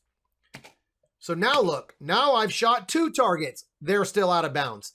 So what they would do in their stage plan is they would run to where I'm standing right now and shoot the steel first.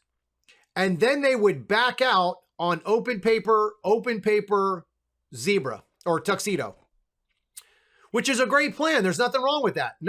That's a solid plan. I mean, what they did was not a bad plan. It's something that I probably would have done a few months ago until I realized that I was always looking for that cool position, that cool run out of bounds position, because I always felt like those were faster because nobody else would see those. And this isn't a knock on anybody else's stage plan. I don't want anybody to ever think that, because that's my favorite part of this sport is everybody shoots it so differently and gets a lot of the same results. It's awesome. That's the best thing about these stages is we all get to come up with so many creative, cool ways to do it.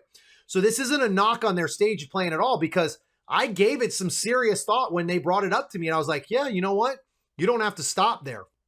But, and here's the key, I ran it the way they ran it during my walkthroughs, or when the stage was empty, before it was even my turn to get onto that stage. So as soon as I started walking the stage, I realized how far it threw me out of bounds. And not only did it throw me out of bounds about 3 yards, but it also made me run probably, let's see, so we're talking 16 feet, at least 16 feet before I can get back in bounds. That means I haven't pulled my trigger for at least 2 seconds.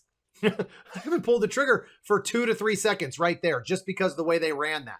Now, I don't know how my competition ran it, so I can't say that it cost them or didn't cost them, or where my major advantage was on this stage, but I know for a fact that I flowed through this section very well. I didn't think twice about my stage. I was able to shoot. I didn't even have to shoot this area fast, because it set me up to where I was instantly shooting when I left that front wall.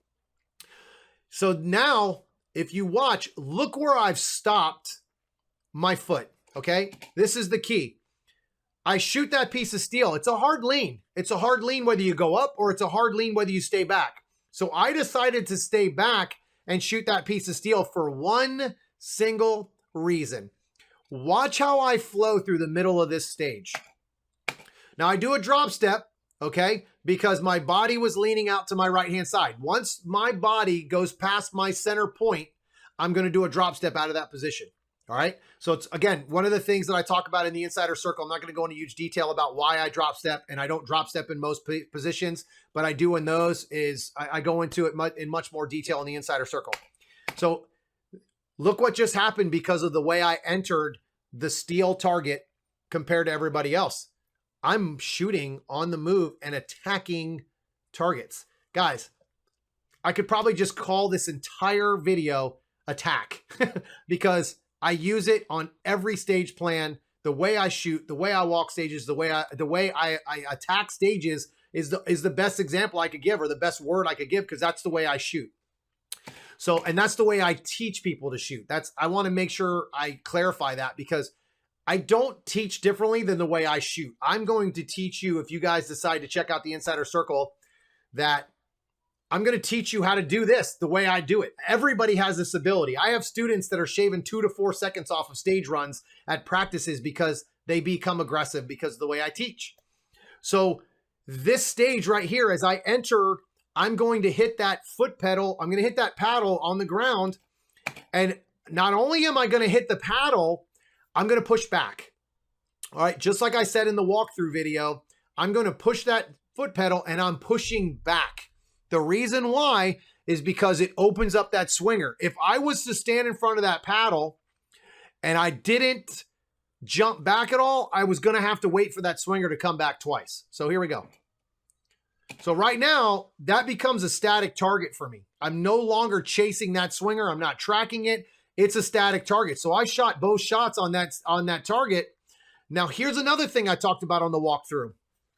Look how far away I am from that wall. I'm probably a good 3 feet away from that foot pedal that I already stepped on. Now, that swinger has already swung once on the left-hand side, okay? It's right here behind the wall. It's hard to see. Watch what happens when I clear this wall. It's right there. It's right there. All I have to do is be aggressive and pull the trigger twice.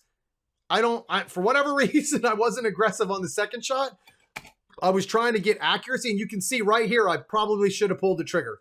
I should have pulled the trigger, and I didn't. So again, as the gun comes down, I think that's where I pulled the trigger. So that gun, that target was behind the barrels. I was pretty, I'll be PC. I was pretty mad at myself because I called that shot and it wasn't there. I should have given myself the makeup shot. So one more thing, guys, that I haven't really mentioned a whole lot. I have 21 rounds left out of a 23 round magazine. So because I'm aggressive and I've gone 1 for 1, I had the bullets. I could have easily thrown an extra bullet at that, but I didn't. Okay. I didn't shoot it.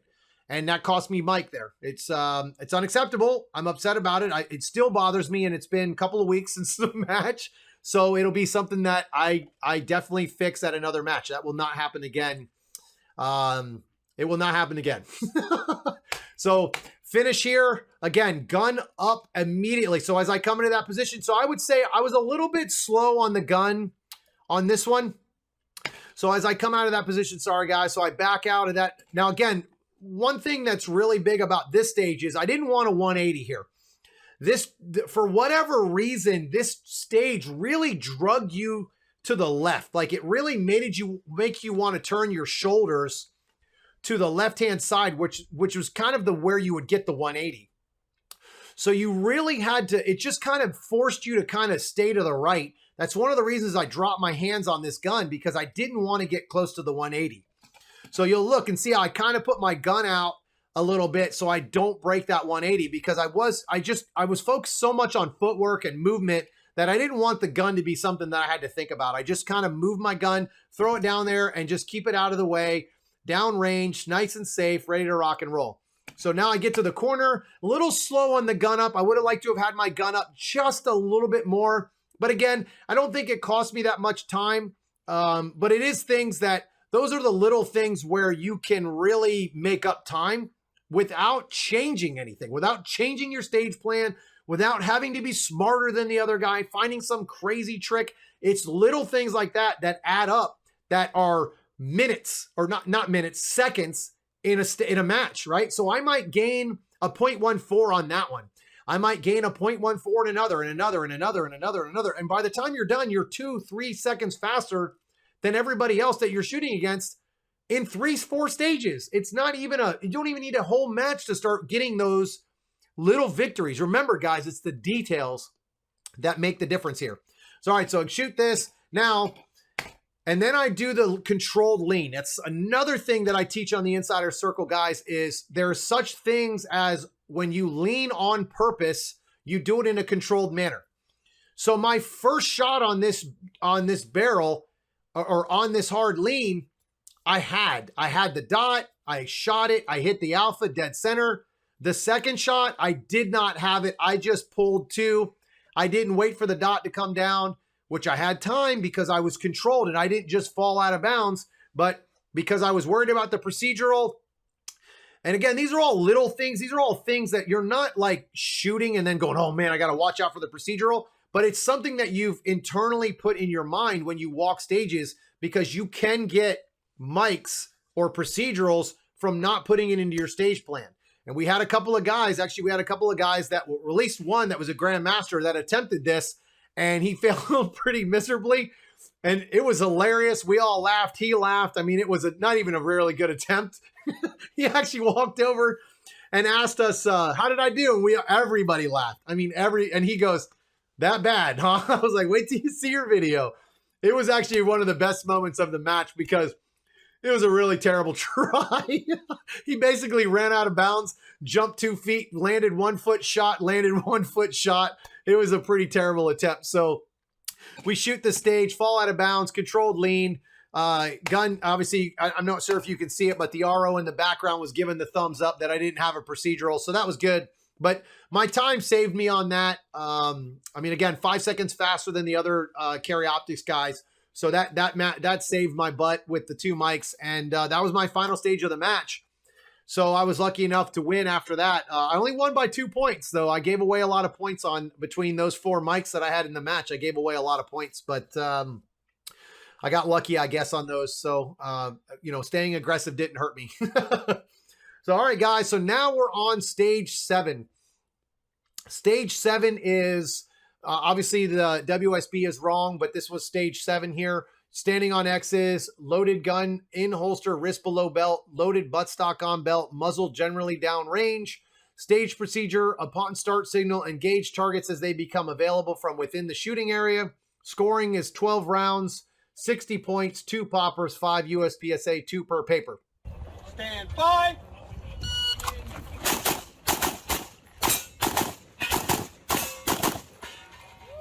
There you go, baby. All right, guys. So that was my first run on Area 6. This was my first stage. A little bit of a speed shoot. It was a lot about accuracy, and I was not accurate. I went 50-50 on this stage, or darn close, but I was fast. I shot it fast, so my time was good. But in these little stages like this, you have to focus a little bit more on accuracy. Speed matters. Don't ever let anybody tell you that speed doesn't matter, because it does. You will never be a grandmaster or a top level grandmaster if you don't go. You have got to go.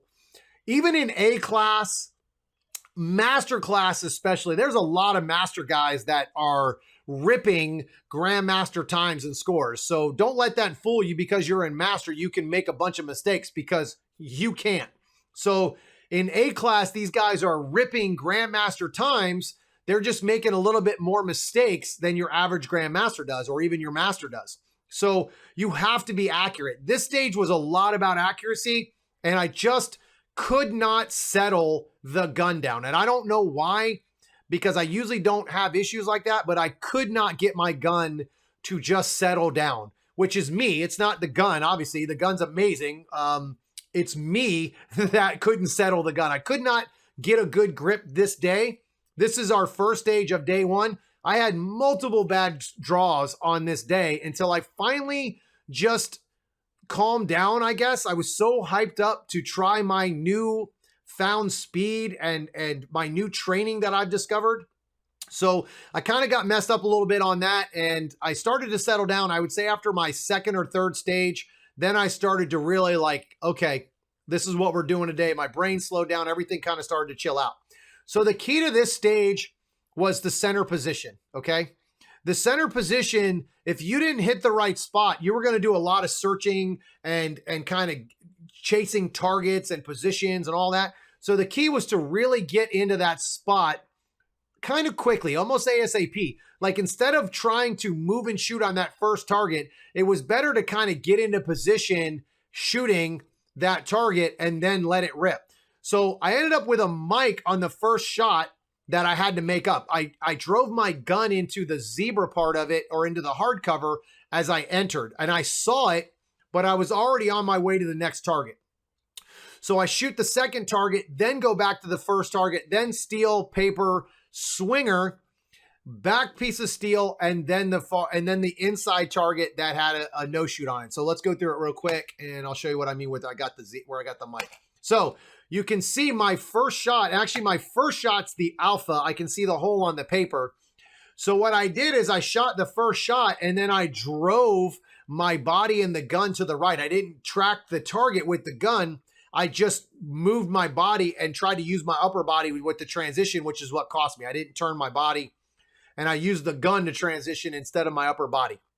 So luckily I saw it. I don't want to say luckily, because I called it immediately that it was a bad shot. So I make it up, and actually my second shot was an alpha, and it's hard to see on paper, but you can see the 2 alpha. But I'm pretty sure I shot 2 Charlie on the second target, because I knew I had to go make up that other target, that other hit. So again, it just kind of threw me off. My timing got a little bit off. I ended up shooting this in a very fast time, I think, but it doesn't matter how fast you shoot these short targets if you don't get good hits. A couple of Charlies here and there are okay, but you can't go 50-50 in Grandmaster against some of the best shooters in the world. You just can't, okay? They don't allow it. They don't allow you to make mistakes. And I guess I don't allow them to make mistakes either, because we're all pushing each other to be great. That's what I really enjoy about this, is everybody's pushing each other to be great, whether we want to tell each other that or not, because we're all competitors. But trust me, we're all trying to beat each other, and we're all, me personally, I root for the other GMs to shoot their best so that I can beat them at their best. I don't want anybody to have gun jams or make big mistakes. I want those guys to push me to be better shooters. Sorry, guys, going on to the motivational thing. I just love this stuff. All right, so shoot the paper, shoot the steel, drop into that bottom target. And now this is the key, guys, because I transition quickly, I go into that swinger. After I shoot that swinger, I track that swinger down. I shoot it basically before it gets there. That's how fast I got onto it. So I ended up with an alpha delta. Not acceptable. It was either an alpha delta or a really close Charlie, if I remember correctly. I think I actually cracked a joke with this guy, this RO, which the RO staff was amazing at this match. But I think I cracked a joke and told the guy, how dare you give me the delta that I earned? And he just kind of laughed at me like, yeah, you earned it. So I'm pretty sure I shot a delta on that swinger because I didn't track it. I just shot 2 as it was coming down. So shoot 1 for 1 on this deal, and then I finish on the far right with the no shoot. But I got 2 Charlies on that no shoot. I kind of shot that no shoot a little bit scared. Didn't want to have a penalty on my first stage. So again, I kind of shied away for no reason other than just shot it scared. All right, guys, let's go to the next one. That's a pretty simple stage. All right, guys, stage number 8. This is our second stage of the match. It's the Magic Carpet Ride. The starting position is straddling start stick outside of the shooting area, loaded gun in holster, wrist below belt, PCC loaded, buttstock on belt, muzzle generally down range. Upon start signal, engage targets as they become available from within the shooting area. Comstock, 20 rounds, 100 points, 10 IPSC targets, best 2 per paper. Stand by.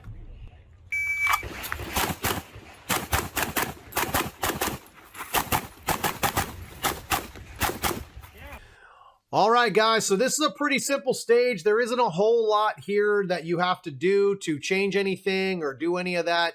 There's not a whole lot of like sophisticated stage planning on these stages, which is why you can start to see and find little things that other people don't see. So on this specific stage, everybody would run to the far left corner. I don't want to say everyone, not everyone, but a lot of people would run to the far left corner and shoot this left target here on the left-hand side. All right, there was a target on the inside that you could either lean out at the end on the far right, or you had to go all the way to the left and shoot it. So to me, the problem is going all the way over to the left was another 3 feet, another 3 to 6 feet. I had to go a pretty long way to get to that target. So that's one of the reasons why I decided to kind of stay in the middle and be a little more aggressive. I was willing to take that lean at the end that a lot of other people didn't want to take. They were worried about the hard lean. They were worried about falling out of bounds. There was a lot of things that they were concerned with that I wasn't concerned about because I practiced those things at practice, not just matches, obviously, but at practice, I do hard leans. I do things that are uncomfortable so that when I go to a major match, I'm good at. All right. So my plan was to obviously attack this first left-hand paper. Let's go ahead and go through it. So I shoot the first left-hand paper. Now, one thing I want to talk about a little bit, guys, is how I'm setting myself up on the first position for the next position, right? Now, don't make the mistake that setting up for the next position doesn't mean you're not focusing on what you're doing at that moment. So in other words, just because you're set up for the next target doesn't mean you can forget the target that you're on. You can't sweep targets and be successful in this sport. You've got to stay on the target that you're on, or it's going to cost you big in points. And all the speed that you had and all the time that you gained against your competitors is lost with the mic or the bad shots, the deltas, the Charlies. When they're shooting all alphas and you're shooting a bunch of Charlies, it doesn't matter how fast you are. You have to be both accurate and fast. Taking a little bit off to confirm that accuracy is not going to cost you in the long run because you're going to make it up in movement. That's why I'm able to shoot a little bit slower, because I'm focused on my movement more than I am on the shooting. The shooting's the slowest part. That's what I coach. That's one of the things I've discovered. I have tons and tons of drills that I show you guys how slow you can shoot and still make up time compared to standing and shooting. All right, here we go. Shoot the first target. Now, immediately, I'm on the move. You can see I'm already starting to raise my foot and get out of that first position and start moving and shooting. So I'm going to start shooting these 2 targets right here, shooting the inside first, then the left target. Then I'm going to shoot these 2 as I exit. So I move and shoot the whole time, finish on the last target. So this wall starts to get in the way. I had to slow down a little bit, but if you look, I've never actually stopped my movement. My body is still shifting as I exit. Again, I'm not hauling butt from one position to the next while shooting. I'm just giving myself those few seconds to where I can control the accuracy and still keep my momentum flowing, and I never stop my movement forward. All right, so I push off, and again, I coach this a lot, and it's something that a lot of people don't see because you get a lot of coaches that tell you to have really wide feet. I'm not going to get into the difference on why I think that's the bad advice. There is some good things with wide feet that come from it, but I think that it's just a broad statement a lot of people give. You want to keep your feet underneath your body. If you watch this stage alone, watch as I shift and watch the gun as I shift through this position. Sorry, guys. So watch as I shift through this position here. I am way off here. All right, as I shift through this position, you're going to see where my feet stay underneath my body the whole time. I'm completely under control, and my body never shakes or jars a bunch, which means what? I'm able to be more accurate because my gun is on target the entire time. I'm not searching for the sights. I'm not trying to get my body to stop moving. My feet are underneath me, and I'm able to shuffle my feet and be on target the whole time. So here we go, right here. So again, feet are underneath me. Gun is up, shoot 2, 4, 6, 8, and then finish on the last target. So if you guys look, this is where the controlled lean comes in, okay? This is one of the things I coach in the insider circle. When I enter this position, I'm under control, right? Now I'm going to use my left leg to balance myself. I don't have it floating in the air. I'm not falling out of bounds on that hard lean. I'm using my left leg to balance myself. All my weight is on my right hand leg. Now, as I go to shift to my last position, watch how I control the lean. See how I don't just fall out of bounds? I'll rewind it so you can kind of see it a little bit more in full speed mode here. So you see how I'm controlled, and my 2 shots are when I'm at the slowest point of my fall. That's the controlled lean that I teach. You don't just flop out of bounds. You're going to fall out of bounds, but it's a controlled thing. I forcefully knew, I purposefully knew that I was going to fall out of bounds there because the lean was hard. So how did I do that? I just controlled it. And then I went 1, 2, and fell out of bounds under control. All right, guys, next stage. All right, here we go. Stage number 9, one of my favorite stages. And I really have a great breakdown on this stage at the match. And you really, really get to see what I go through when I walk stages. So I actually videoed this entire walkthrough twice because I had one plan and then I always walk away from the stage and re-walk it the opposite direction, or I look for different things. So I had my buddy Dwayne Spires, which you guys see him a lot on some of my videos. He's a Insider Circle member that I coach a lot. I do private lessons with, but he's got huge gains that we've been working on together. The guy comes out to a practice and we're saving seconds at every practice. Draws coming down. I mean, he's one of the guys that I think he's going to make Grandmaster in a year if I can ever get him to stop working so much and start focusing on shooting a little bit more. Let's go through this stage real quick. I'm going to go ahead and do the WSB, and then you'll get to see the stage 9 breakdown. I'm super proud of that breakdown because it really gives you insight on how I think when I shoot matches, not just local matches, but major matches. And my stage plan, I can almost guarantee you my stage plan gave me the win here.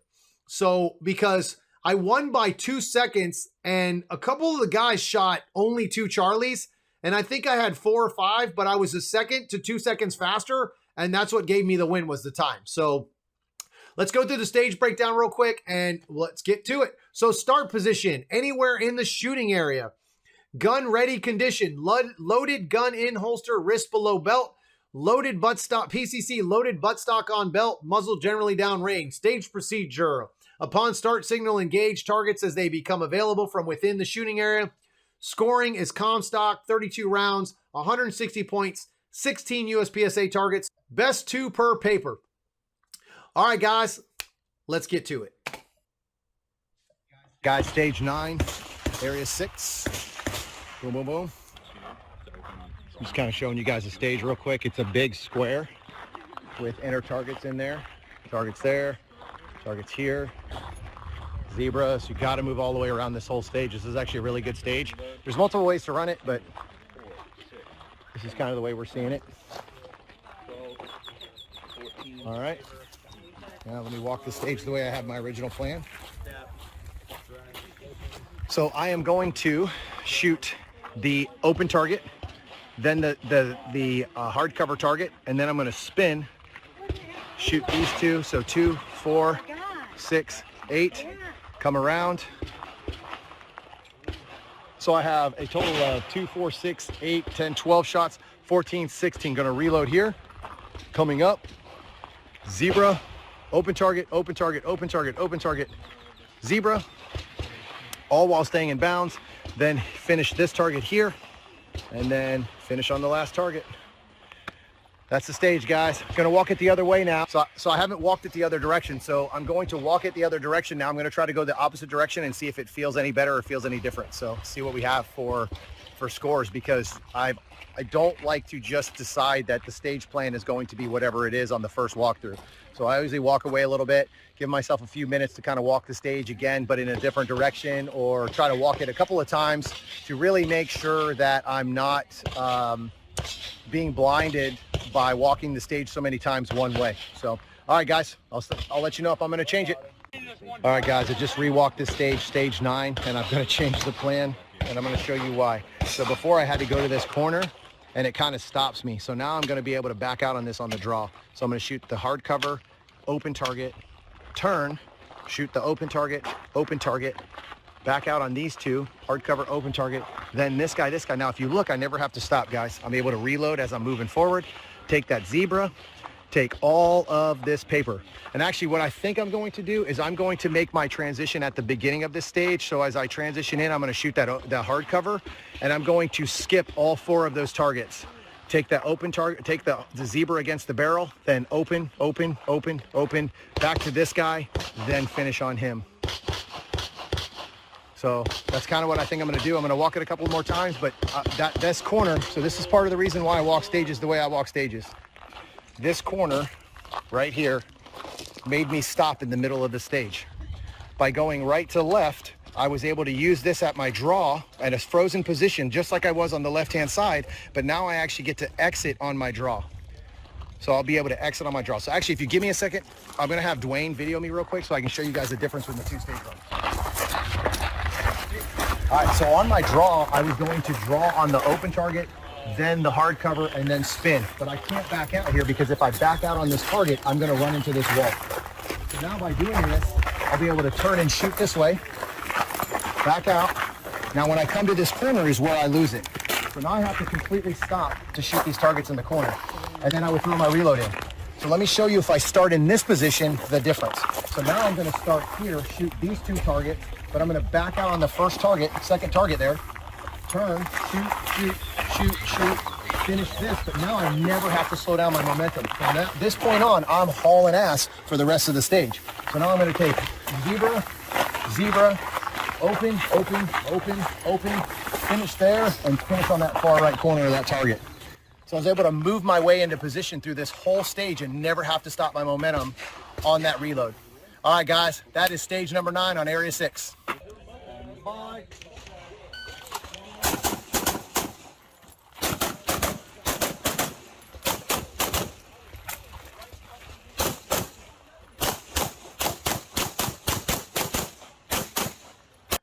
All right. So you can see where, obviously on the breakdown where I did those walkthroughs, you can really kind of see the difference between the 2 stage plans. So I'm going to tell you what kind of, like, the light bulb went off. Stopped. It was 2 stop positions on that stage. If you shot it from left to right, it became 2 stop positions no matter what you did. There was no way to get rid of 2 stop positions on that stage if you started from that front left hand, or from that corner right there where everybody started. And I saw a lot of great shooters start in that position. So what happens when you create a 2 stop positions is you're going to lose time, right? Because now you're not getting to point B the fastest way, right? Now you're going to stop somewhere, take a pit stop, do a bathroom break, whatever you want to call it. That's where you would do your reload. And it's going to cost you time because you're not moving. You're stopping. And I don't care what anybody says. If you stop all your momentum, it's going to take a lot of time to get your momentum started again, right?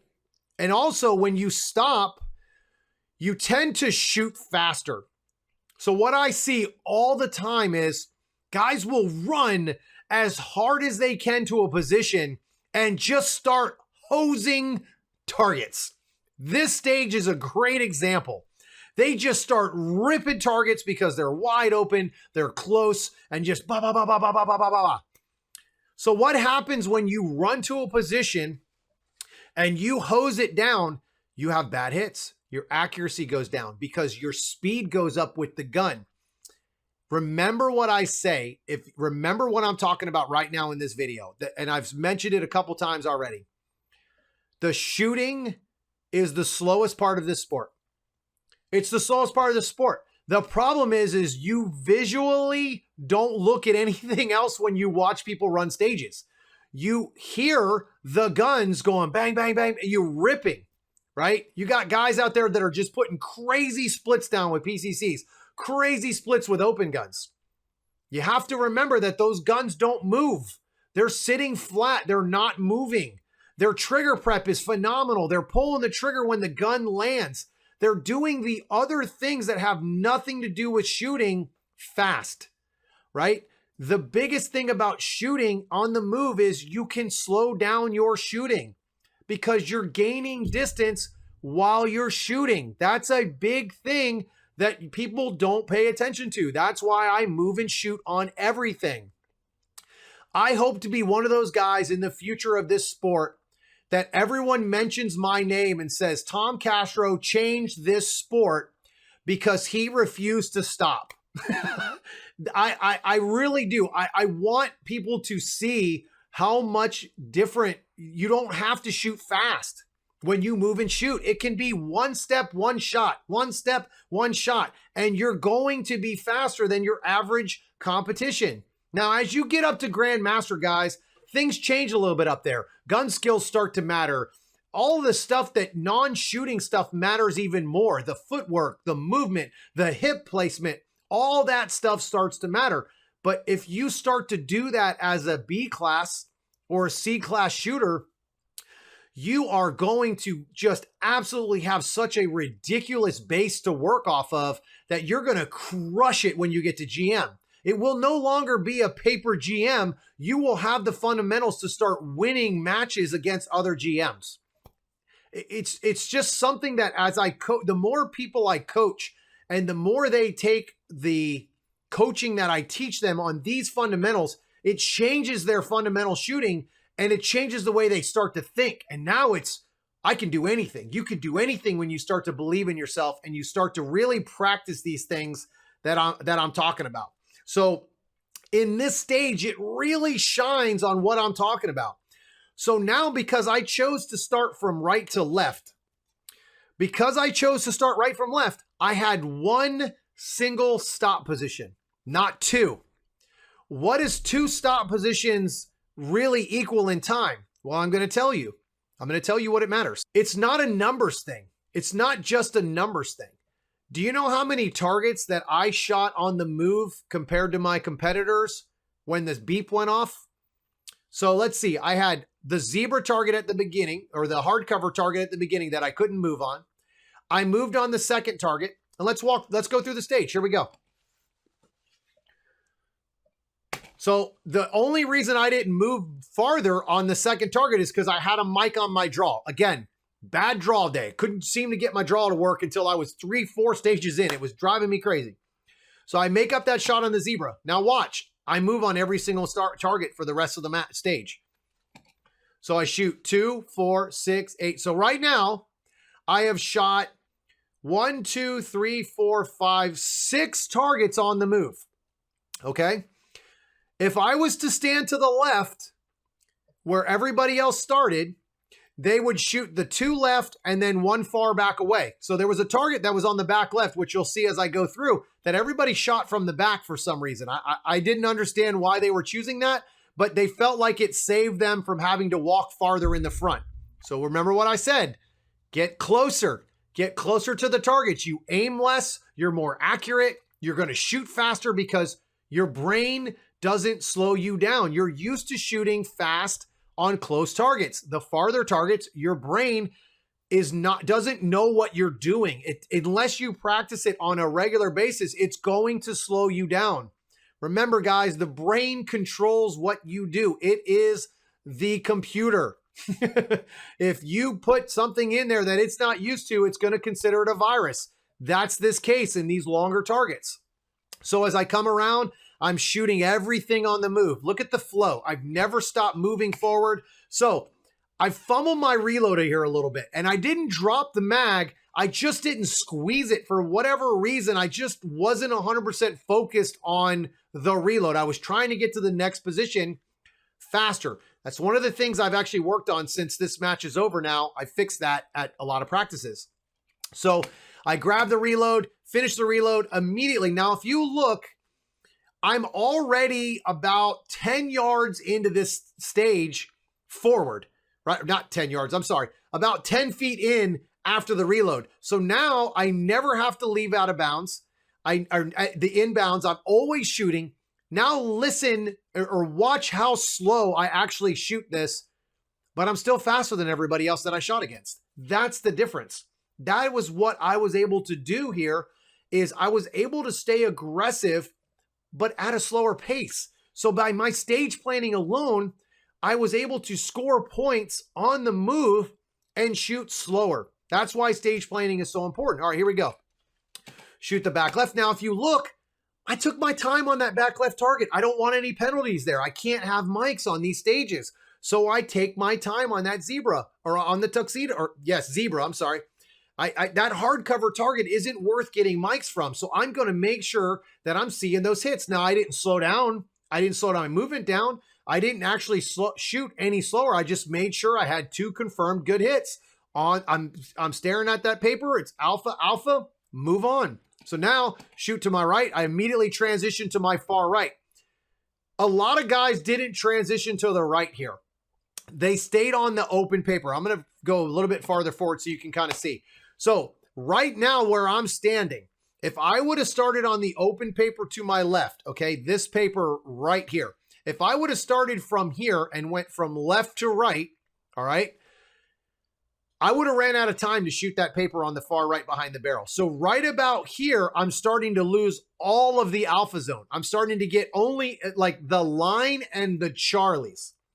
So I didn't want to have to rush that shot or try to be super accurate on the move. I just wanted to take my time and be accurate as I'm moving into the target.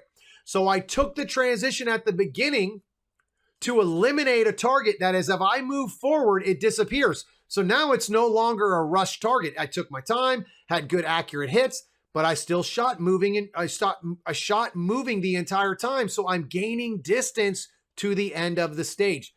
That is the key. I'm getting from point A to point B. The goal is to shoot the last target, not just shoot, right? I want to get to that last target as soon as possible. That's what I'm working on right now. So as I go through, it's 2, 4, 6, 8. I shoot the back target backing up. I put myself in this position to shoot the last target from the very beginning of this stage, guys. The very beginning of the stage, I have walked this stage to set myself up to move and shoot the entire time, to finish on the back right target the entire time. Get closer, shoot faster, get closer, shoot more accurately. It's simple. We're making this game so much harder than it really is. Get closer, get those better hits. You can confirm them better as well. You can see the holes in paper as you're ripping through paper. You can see what you're seeing so that you don't have to worry about, oh, I hope I got that, when you're 20 yards back.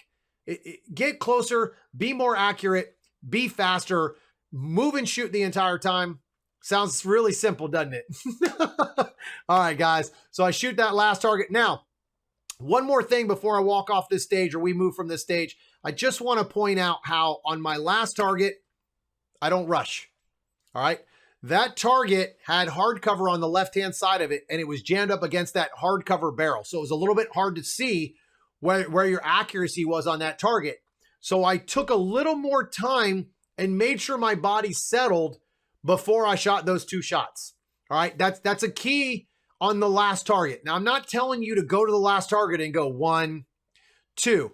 But on that last target, especially when you have an array of 4 or 5 targets, you really need to focus on that last target if you're moving into that target, that you don't sweep it. You're going to get bad hits and it's going to cost you. And most of the last targets that we have, like this target, 10 yards, you better get alphas, right? You better get good hits because somebody else is going to.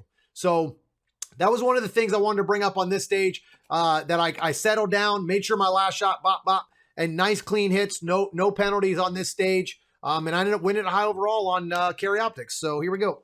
Next stage. All right, stage 10. I really like this stage. This stage was kind of a burner. They did change a few things on this stage. The stage plan or the stage design was a little bit different, but it's pretty similar. So I think what happened, they took all the steel out of this, if I remember correctly, and a lot of this center stuff was different. So let's go ahead and do the walkthrough or the WSB, and then we'll go into the rest of the stage. And I think I have a walkthrough on this stage as well. So standing on X's, loaded gun in holster, wrist below belt, PCC loaded, buttstock on belt, muzzle generally down range. Stage procedure: upon start signal, engage targets as they become available from within the shooting area.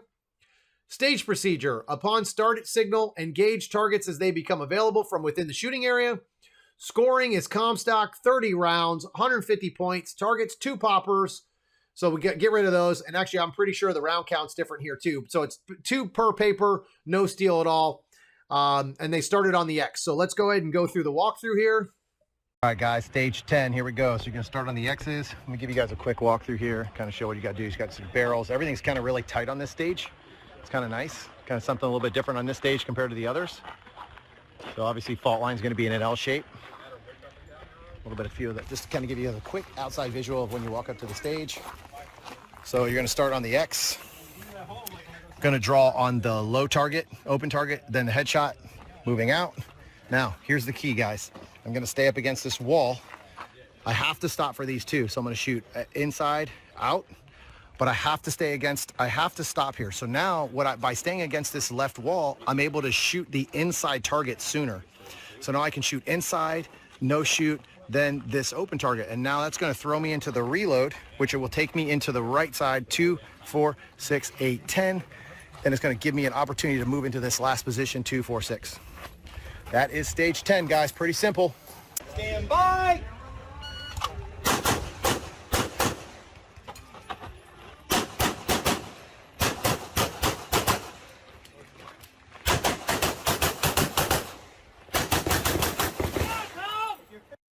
Alrighty, that was stage number 10, the first run. That was the run there. So let's go ahead and break out the actual finish on the on this stage.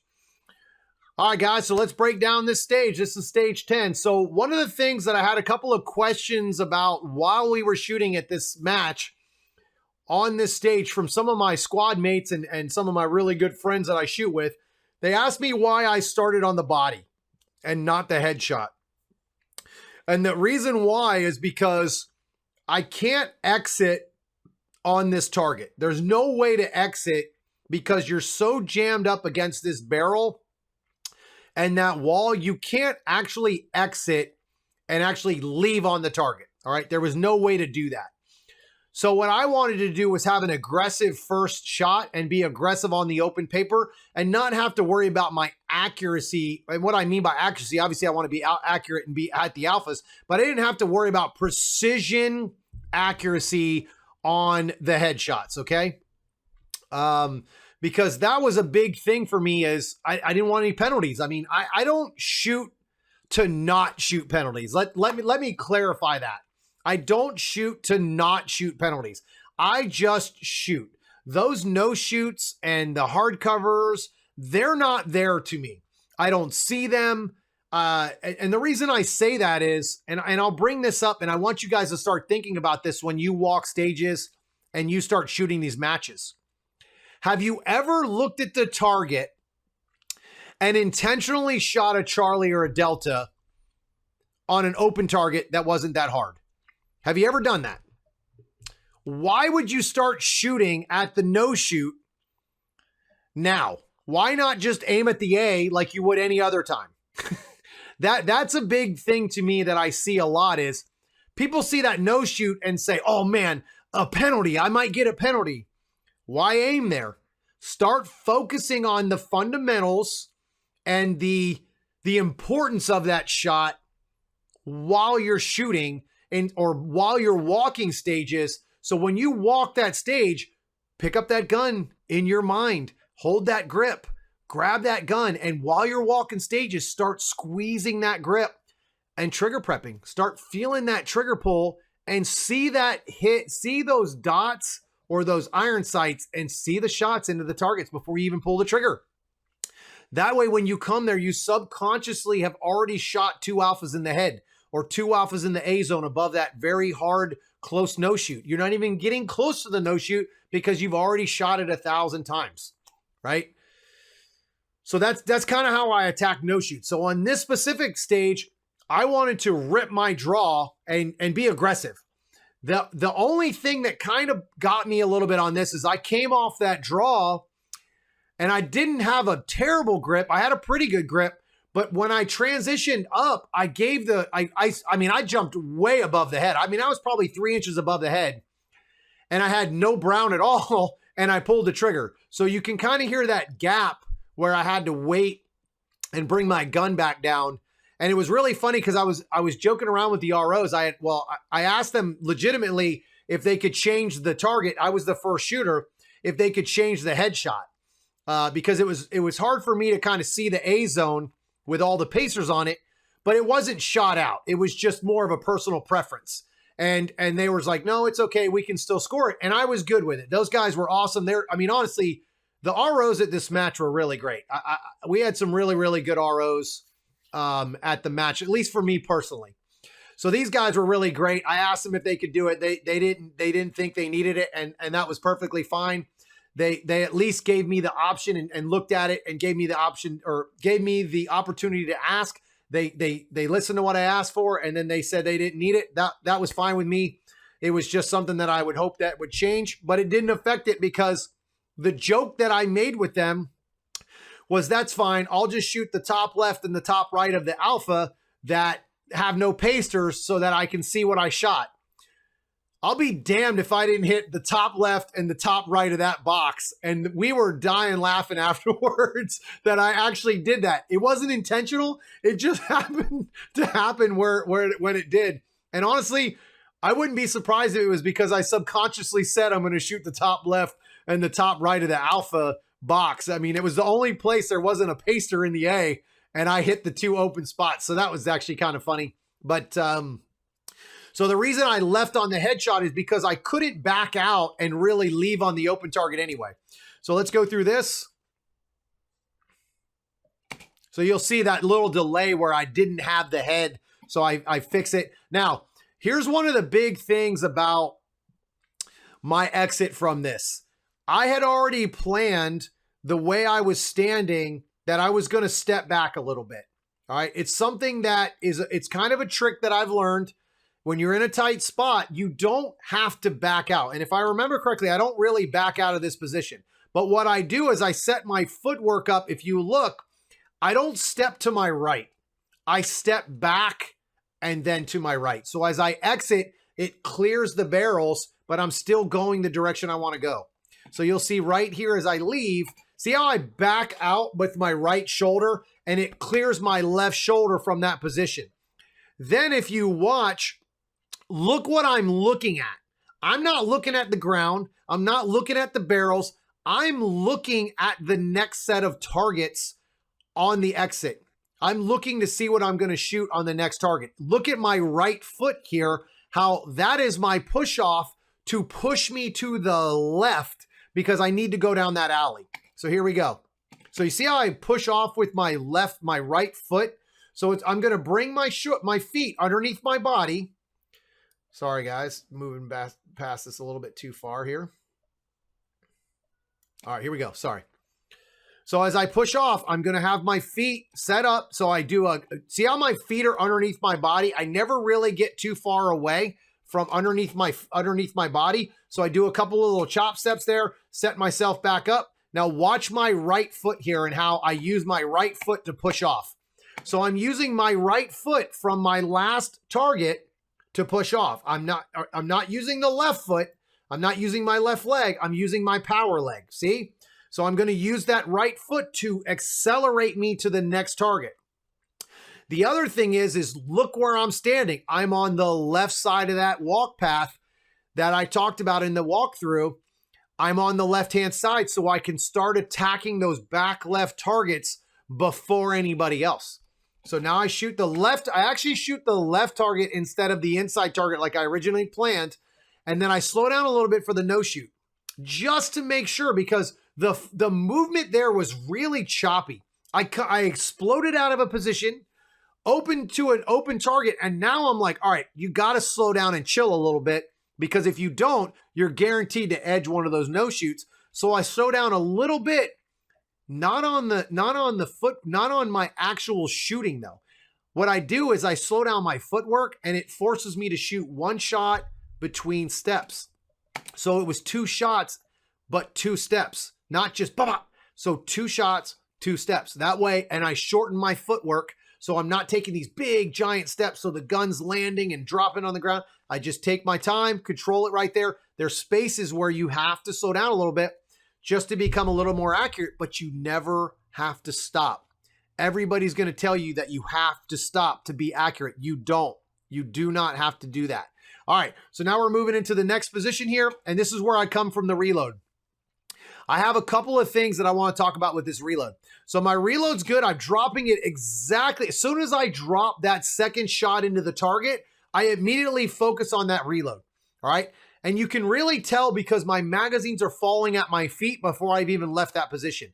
So one thing that I coach in the insider circle is that while I'm shooting that second shot during recoil, and I actually have a video that's very specific about it, because I started seeing where my transition times were made up, or where my reload times really accelerated was when I started dropping my mags during the recoil, not after the gun's off and then it's landed again. I want, while it's recoiling, grab that mag and drop the magazine at the same time. That's when I started seeing huge time differences in my reloads. So I fumble the reload because I lean forward too much.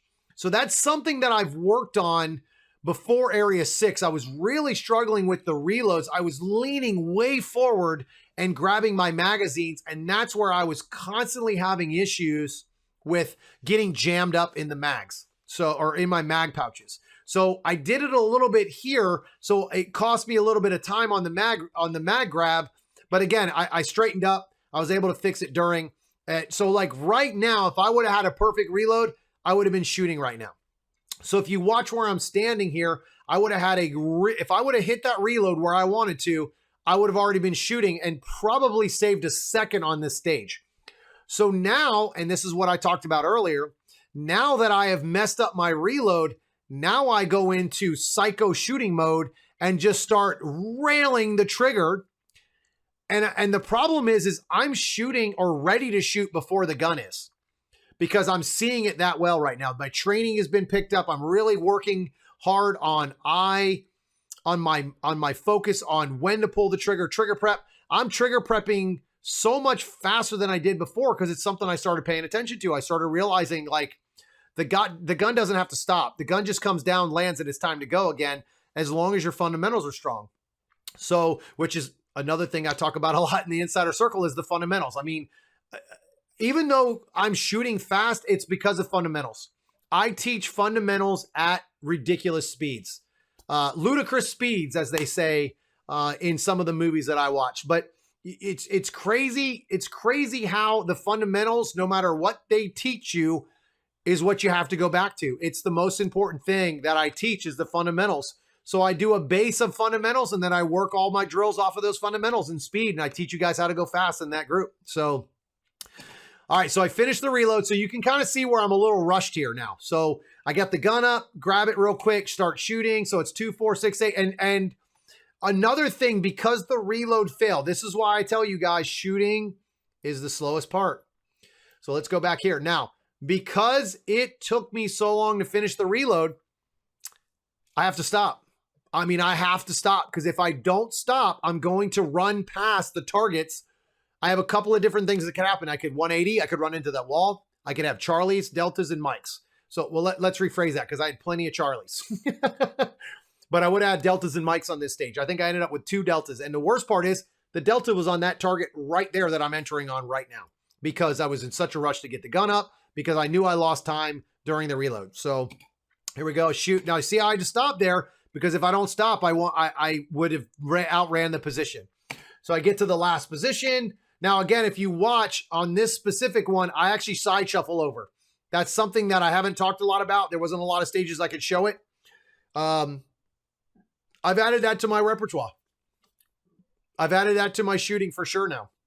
The side shuffle has become a big thing for me. It keeps my feet underneath my body. I'm no longer trying to turn my hips all the time. I'm starting to do that little side shuffle. I'm starting to really figure out the movement part. And so a lot of the drills that I've been creating for the Insider Circle, it's really giving me time to see it. Like now I'm able to study it. I'm able to see it. I'm able to have that timer in my hand a little bit more. And I'm really starting, some of the drills that I'm making are just crazy how much faster I am now than what I was before because of the timer. I'm starting to see those timers and I'm starting to have the timer in my hand a lot more because of all the drills that I make for everybody. So coaching has definitely helped my shooting for sure. So I shoot the last 6 and go from there. All right, guys, here we go. Stage number 11. So again, this is a little bit different on the WSB, but stage number 11. So it's come sail away. It's hands relaxed at side, all guns unloaded, trigger guard over center of X on table. 1 magazine may be on table, wrist below belt. Upon start signal, engage targets as they become available from within the shooting area. Scoring, your Comstock is 29 rounds, 145 points, 1 popper, 14 USPSA targets, 2 per paper. So this stage is a little bit different, guys, than what the stage it was on paper. And it wasn't a lot different, but the table was outside of the shooting area. So that changed the start position significantly. All right, it changed the start position significantly. And it was completely, you had to start completely outside the shooting area, which changed the start position significantly for a couple of different reasons. When you start to move and try to do an unloaded start, everything starts to kind of get out of the way, especially when you're picking it up off a table. It's not the same as grabbing from your belt and loading that you've done 150,000 times. So this is a little bit different of a situation. So let's go ahead and walk. I don't think I have a walkthrough on this one, guys. So let's go ahead and rock this stage. I think we'll just run the first stage and we'll go from there. And I'll kind of show you the differences. Bye.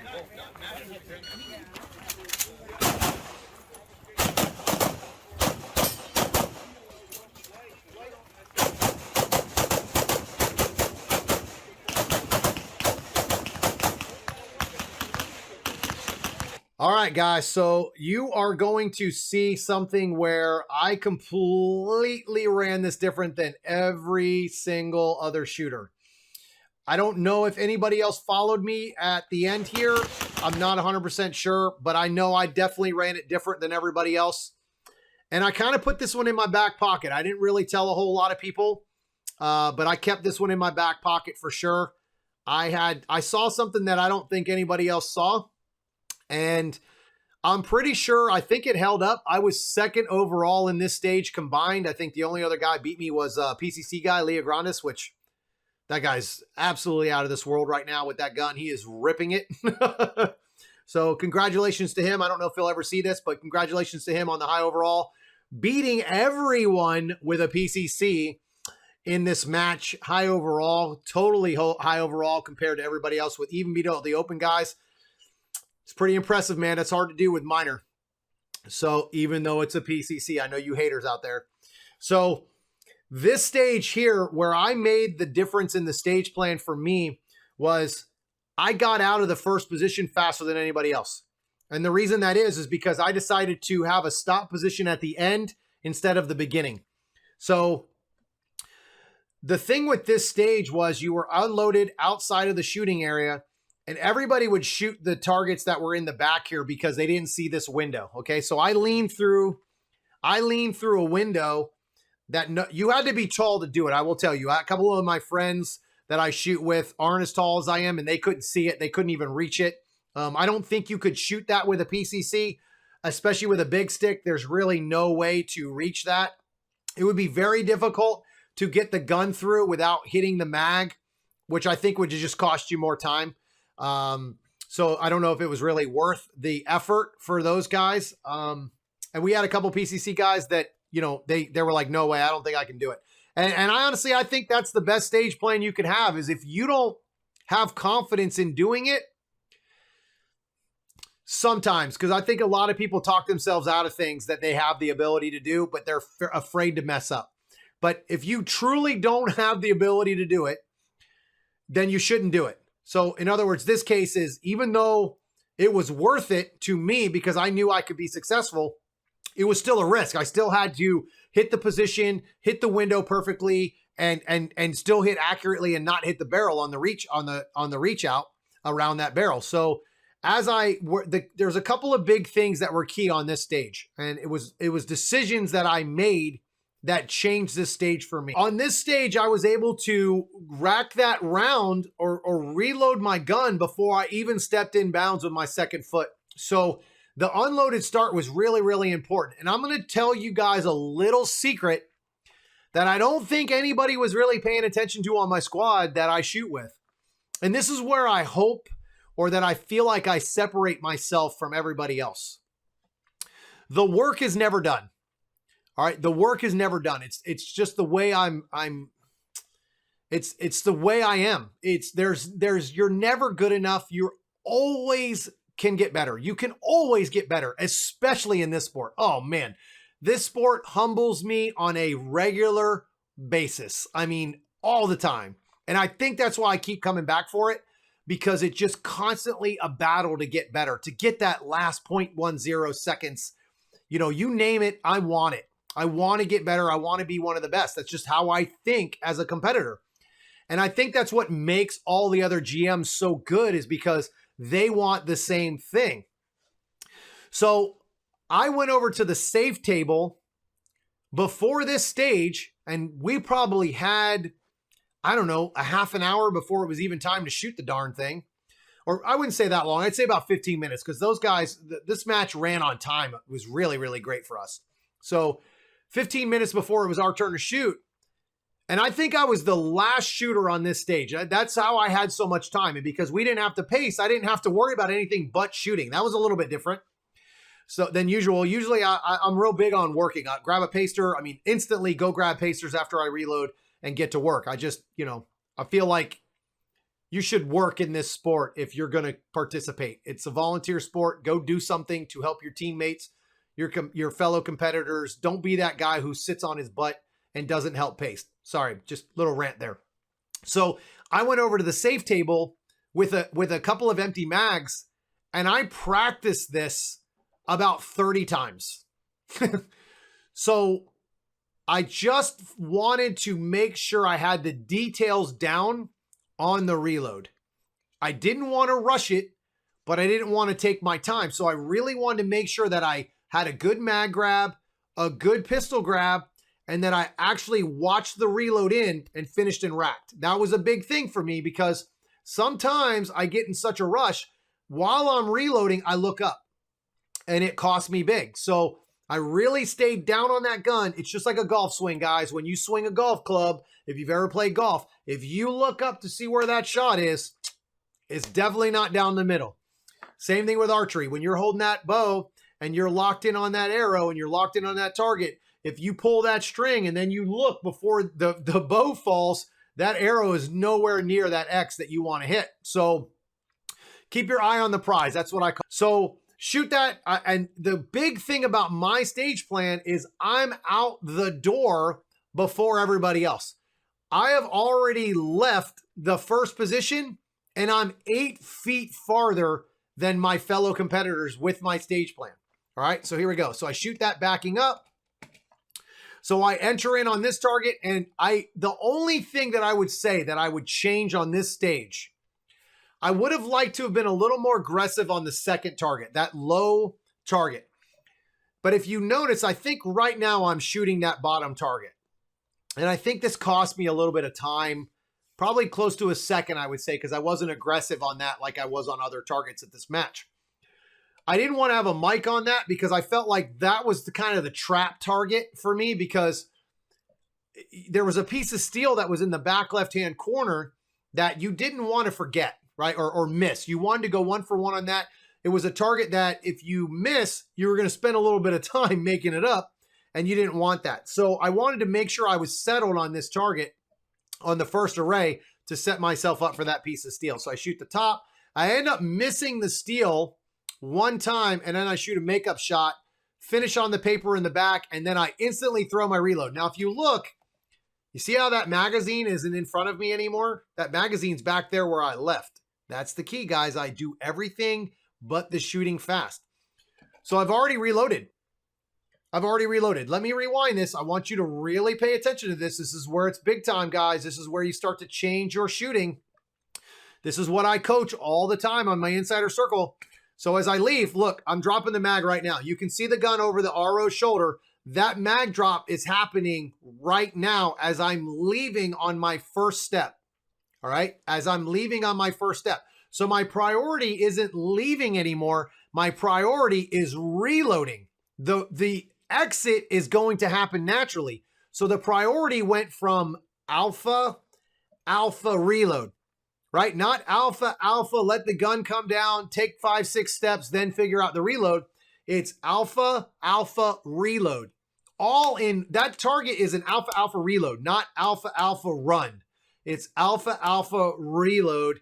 Then as I'm running already, I'm doing all of that together subconsciously. I don't even have to think about it. So finish the reload. Now I finished that reload before I even got to 4 feet down the wall. You can start to see right now where my head is up, starting to look at targets. I'm re-gripping the gun. So now at 8 feet, I'm already attacking my next target. I'm already ready to attack. So as I enter this position, I'm up and ready to shoot immediately. So there it is, right there. Soon as I step in. Now, I will tell you one thing that I did wrong on this stage that I was a little irritated by with myself. The target I entered on, I shot a Delta. So it was because I didn't settle myself. As soon as I stepped in, I pulled the trigger. So I never gave myself a second, well, obviously less than a second, I want to say, to settle the gun and pull that trigger. I just immediately ran in and started pulling the trigger. That is something that I've learned to not do.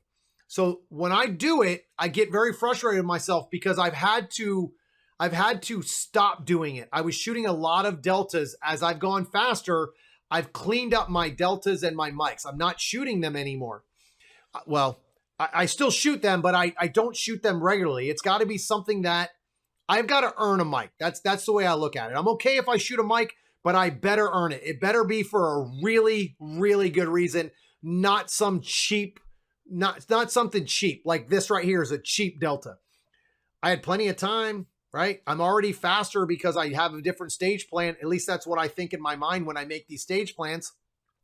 But it's hard because you don't know, right? And that's where I try to teach you guys to trust yourself, right? You really don't know you're faster than everybody else until the scores are in. You don't know that until you shoot a lot of matches and you start to realize that you're fast all the time, right? It's a confidence thing. You start to gain that confidence. So I step in, shoot that Delta, and then I start moving, man. And I just constantly shoot this entire stage, and I'm super accurate on the stage. I think I had 2 Charlies and a Delta. So for as fast as I went, I was seeing it. Now I had a couple of makeup shots in this, but I made them up because I knew they were bad. That was one of the things, like I talked about, that I've been working on, is not being lazy and taking those makeup shots, not just trusting that I'm good enough to have all alphas, because I'm not. No one is. You're going to have some Charlies in there. But if I saw a Delta, just make it up. Don't transition to the next target. You got to train yourself to start taking those while you're there and making those called shots before you exit. Because if you transition off and then transition back, it really screws up your flow and your stage flow. and it's going to mess with your brain because you're like, oh man, what am I supposed to do next? Now you're thinking instead of subconsciously shooting. All right, next section here. So come through, shoot everything, back out. I had a makeup shot there, makeup shot here. I came in on that right target here with absolutely nothing. Like I just pulled the trigger because I'm supposed to. I think I shot way down in the ground, like underneath the target between the sticks. So made that up, finished. Had a great stage, man. It worked out. My stage plan worked out. I was able to save time in a bunch of different areas. And it really works out. So you got to trust your stage plan. Start finding those things that nobody else sees and trust it. Don't let someone talk you out of your stage plan. I had a couple of guys that came up to me on this stage. You go, I don't know, man. I don't know. I don't know if it's worth it. And now obviously those weren't my competitors because I wasn't telling those guys. So, but it was obviously worth it. It worked out good. I'm pretty sure I still ended up second overall on this stage combined. But if not, I'm pretty sure I was in the top 5, and I'm pretty happy with that considering I'm shooting a minor gun. But I will tell you, man, that Plastic Fantastic Canic is a pretty awesome gun, baby. I mean, that thing really rips. I really enjoy shooting that gun. So let's go to the next stage. Last stage, guys. We're almost done. All right, here we go. Stage 12. Area 6, Stage 12, guys. It's going to be called the Locomotion. Anywhere in the shooting area, loaded, gun in, holster, wrist below belt, PCC, buttstock on belt, muzzle generally down range. Stage procedure. Upon start signal, engage targets as they become available from within the shooting area. Scoring is Comstock, 25 rounds, 125 points, 2 poppers, 23 USPSA targets, 1 per paper. Remember that, guys, 1 per paper. All right, let's rock and roll.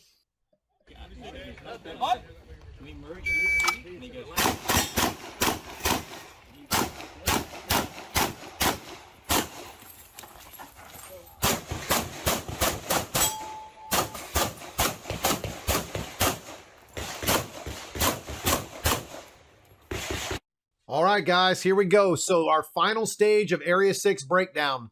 This stage was 1 shot per paper. And as you can tell, there is a ton of penalty targets on here. So at this point, after shooting stage 11, I was feeling pretty good. I had some really good confidence going on.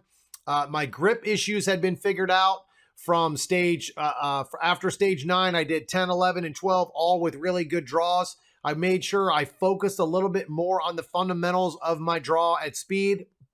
Obviously, if you slow down, you'll have a better draw, but why do that? Just focus on the moment that you need to and start crushing those things. Don't let that fear of messing up create a problem. So my philosophy in shooting, when it comes to the draw, the perfect draw is the gun in your hand.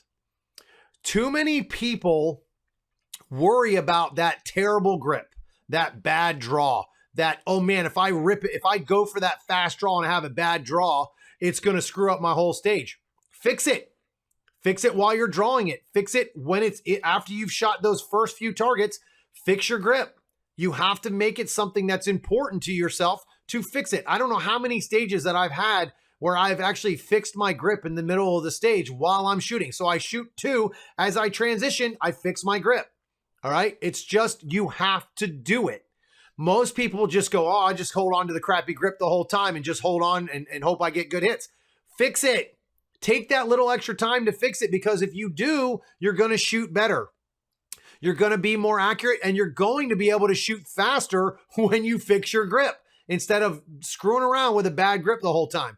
But I hear way too many people that hold their draw back because they're concerned about not having the perfect grip. The perfect grip is the gun in your hand. I have no fear of a bad draw. I will fix it while I'm shooting. You gotta go. You gotta make speed and emphasis on a lot of these things. The reason why people fail at speed is because they don't practice speed. I almost only practice speed at this point because my fundamentals have been worked out, that now I'm working on speed fundamentals. Okay? Speed fundamentals. That's something that I'm really working on a lot. So the biggest thing with this stage is I wanted to be aggressive with the movement. A lot of guys would stop and shoot this stage because of the fear factor of penalties. And they were really worried about one shot per. It's totally different when you shoot one shot per compared to 2 shots per paper. It's totally different. You're mentally just, it really messes with your mind a little bit. Just like shooting 3 per paper does. It's just, you're so trained to shoot 2 that it kind of messes with you a little bit. So on this stage, the biggest advantage that I have is confidence, and I moved and shot on just about everything. So there's a couple of things that I would do differently here. So we shoot. See, I'm very aggressive on that. Now, let's get into why I shot that first array the way I did.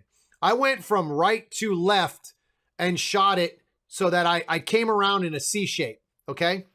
The reason I decided to shoot it like that was because coming around in a C shape, I never cross the no-shoots with my gun, ever. I go completely around the no-shoots. I never have to go up or down or across or an X shape at all going into those targets. So that means I just eliminated the no-shoot from the targets. I've never, ever had to take my gun, because the problem is when you shoot from bottom to top, you're going to eventually go over the top of that no-shoot. If you go left to right, you're never going to see that no-shoot in your sights, ever. It's going to be brown, brown, brown, brown, period. The other reason why I shot it the direction I did is because as I leave that last target, it allows me to move and transition my gun into the next set of targets. Now, here's where you have to go over no-shoots, okay? If you can try not to, then you save yourself some penalty issues. But in this situation, I had to go from bottom to top, across, and then bottom. So I'm going to cross those no-shoots. So all I do is just make sure I'm solid on my trigger prep, my grip, and I move on every single target here. Now, the one thing I would probably change on this stage is this right here. I actually shot an extra shot at the headshot on the bobber on the right-hand side because it was static. So I hit it, and I hit it a low into the Charlie, but it was really hard to call. I mean, I called a good shot. I was actually pretty confident in that shot. But it's a headshot, and headshots suck. So it's really hard to shoot a headshot on the move. So I wasn't 100% sure because I'm moving. So I was like, all right, cool. I'll sling one at it. But I didn't just sling one at it. I made sure I put some real effort into the accuracy on that trigger prep. Felt great, shot it, and I felt really good on it. So now was my opportunity to reload. So I throw that reload in. I had a really, really good reload. Again, guys, starting to focus on those fundamentals, crushing those reloads so that I can focus on aiming sooner. If you look, my head's up, my gun's up before I get to that last position. I'm ready to shoot way before I get there. So I go in, set up, and immediately start attacking the open targets. I ended up with all alphas on the left and all alphas on the right. I had a few Charlies in the middle there, but I'm extremely happy with how I attacked the far left and the far right, because there was a lot of penalties on those targets that I could have got. The way I attacked that right-hand side is, and let me see if I can go ahead and I'll go ahead and throw some arrows up on this, guys. The bottom right, the top right, the center, then the top left. Then it took me to the bottom target. And now here's where I felt like I was extremely aggressive. When I got to that bottom left, the transition to that piece of steel was a half an inch because the way I set myself up in that corner. So it was like shooting 2 on paper is how it ended up working out. That transition was just quick, and I barely had to move my gun over there. And if you watch, I go to that steel before it's even fallen. I'm calling that shot. That's how confident I was in it. So now I start attacking the left tuxedo here, or zebra, or hardcover, sorry. Then I take the top, then I take the tuxedo in the middle, the top, and then the bottom one. So here's another thing that was a big, big, big key to this stage that I made up a lot of time compared to everybody else. So do you see where the RO is standing right here on the left-hand side? Do you know how many shooters I saw run over there from the same exact stage plan I have? I have no idea why, but they just kept running, baby. They just kept running, and I don't know why. You only need to clear the wall. That's it. You need as big as your bullet is all you need. That much. The bullet, okay? Whatever the 9mm that you're shooting, or the 40 is how much you need to clear that wall by so you don't shoot into the wall. Stop running farther than you need to. I see it all the time, and it costs tons and tons of time. That's one of the things that I do on the Insider Circle, guys, is I break down stages, and I talk about this kind of stuff in my stage plans and how I walk stages and when I break down stages of my shooters. So I actually created a master program that now not only do you guys have access to the Insider Circle, but you also have access to a once a month video that you give to me, you send to me, and I do a full match breakdown or stage breakdown, just like I'm doing right now for Area 6. So it's something that I'm seeing a lot of benefits out of my shooters because I'm able to pinpoint their personal mistakes instead of just going, okay, everybody's bad at this or everybody's this or you're bad at all of this. You're not. There's only a few things that most shooters struggle with, and then it's from details after that, right? Most people have good fundamentals and they move on from that. So what I decided to do on this stage was shoot the headshot on the left, the body shot. Then I took the far right body before the bobber fell down. And then I took another shot at the head. Now, the key to what I did on this stage, guys, that it's not going to show up on video very well. I shot the bottom right-hand corner of the bobber. I shot that opening in the body. Let me rewind it just a little bit so you guys can kind of see a visual of what I'm talking about. I'm sorry here.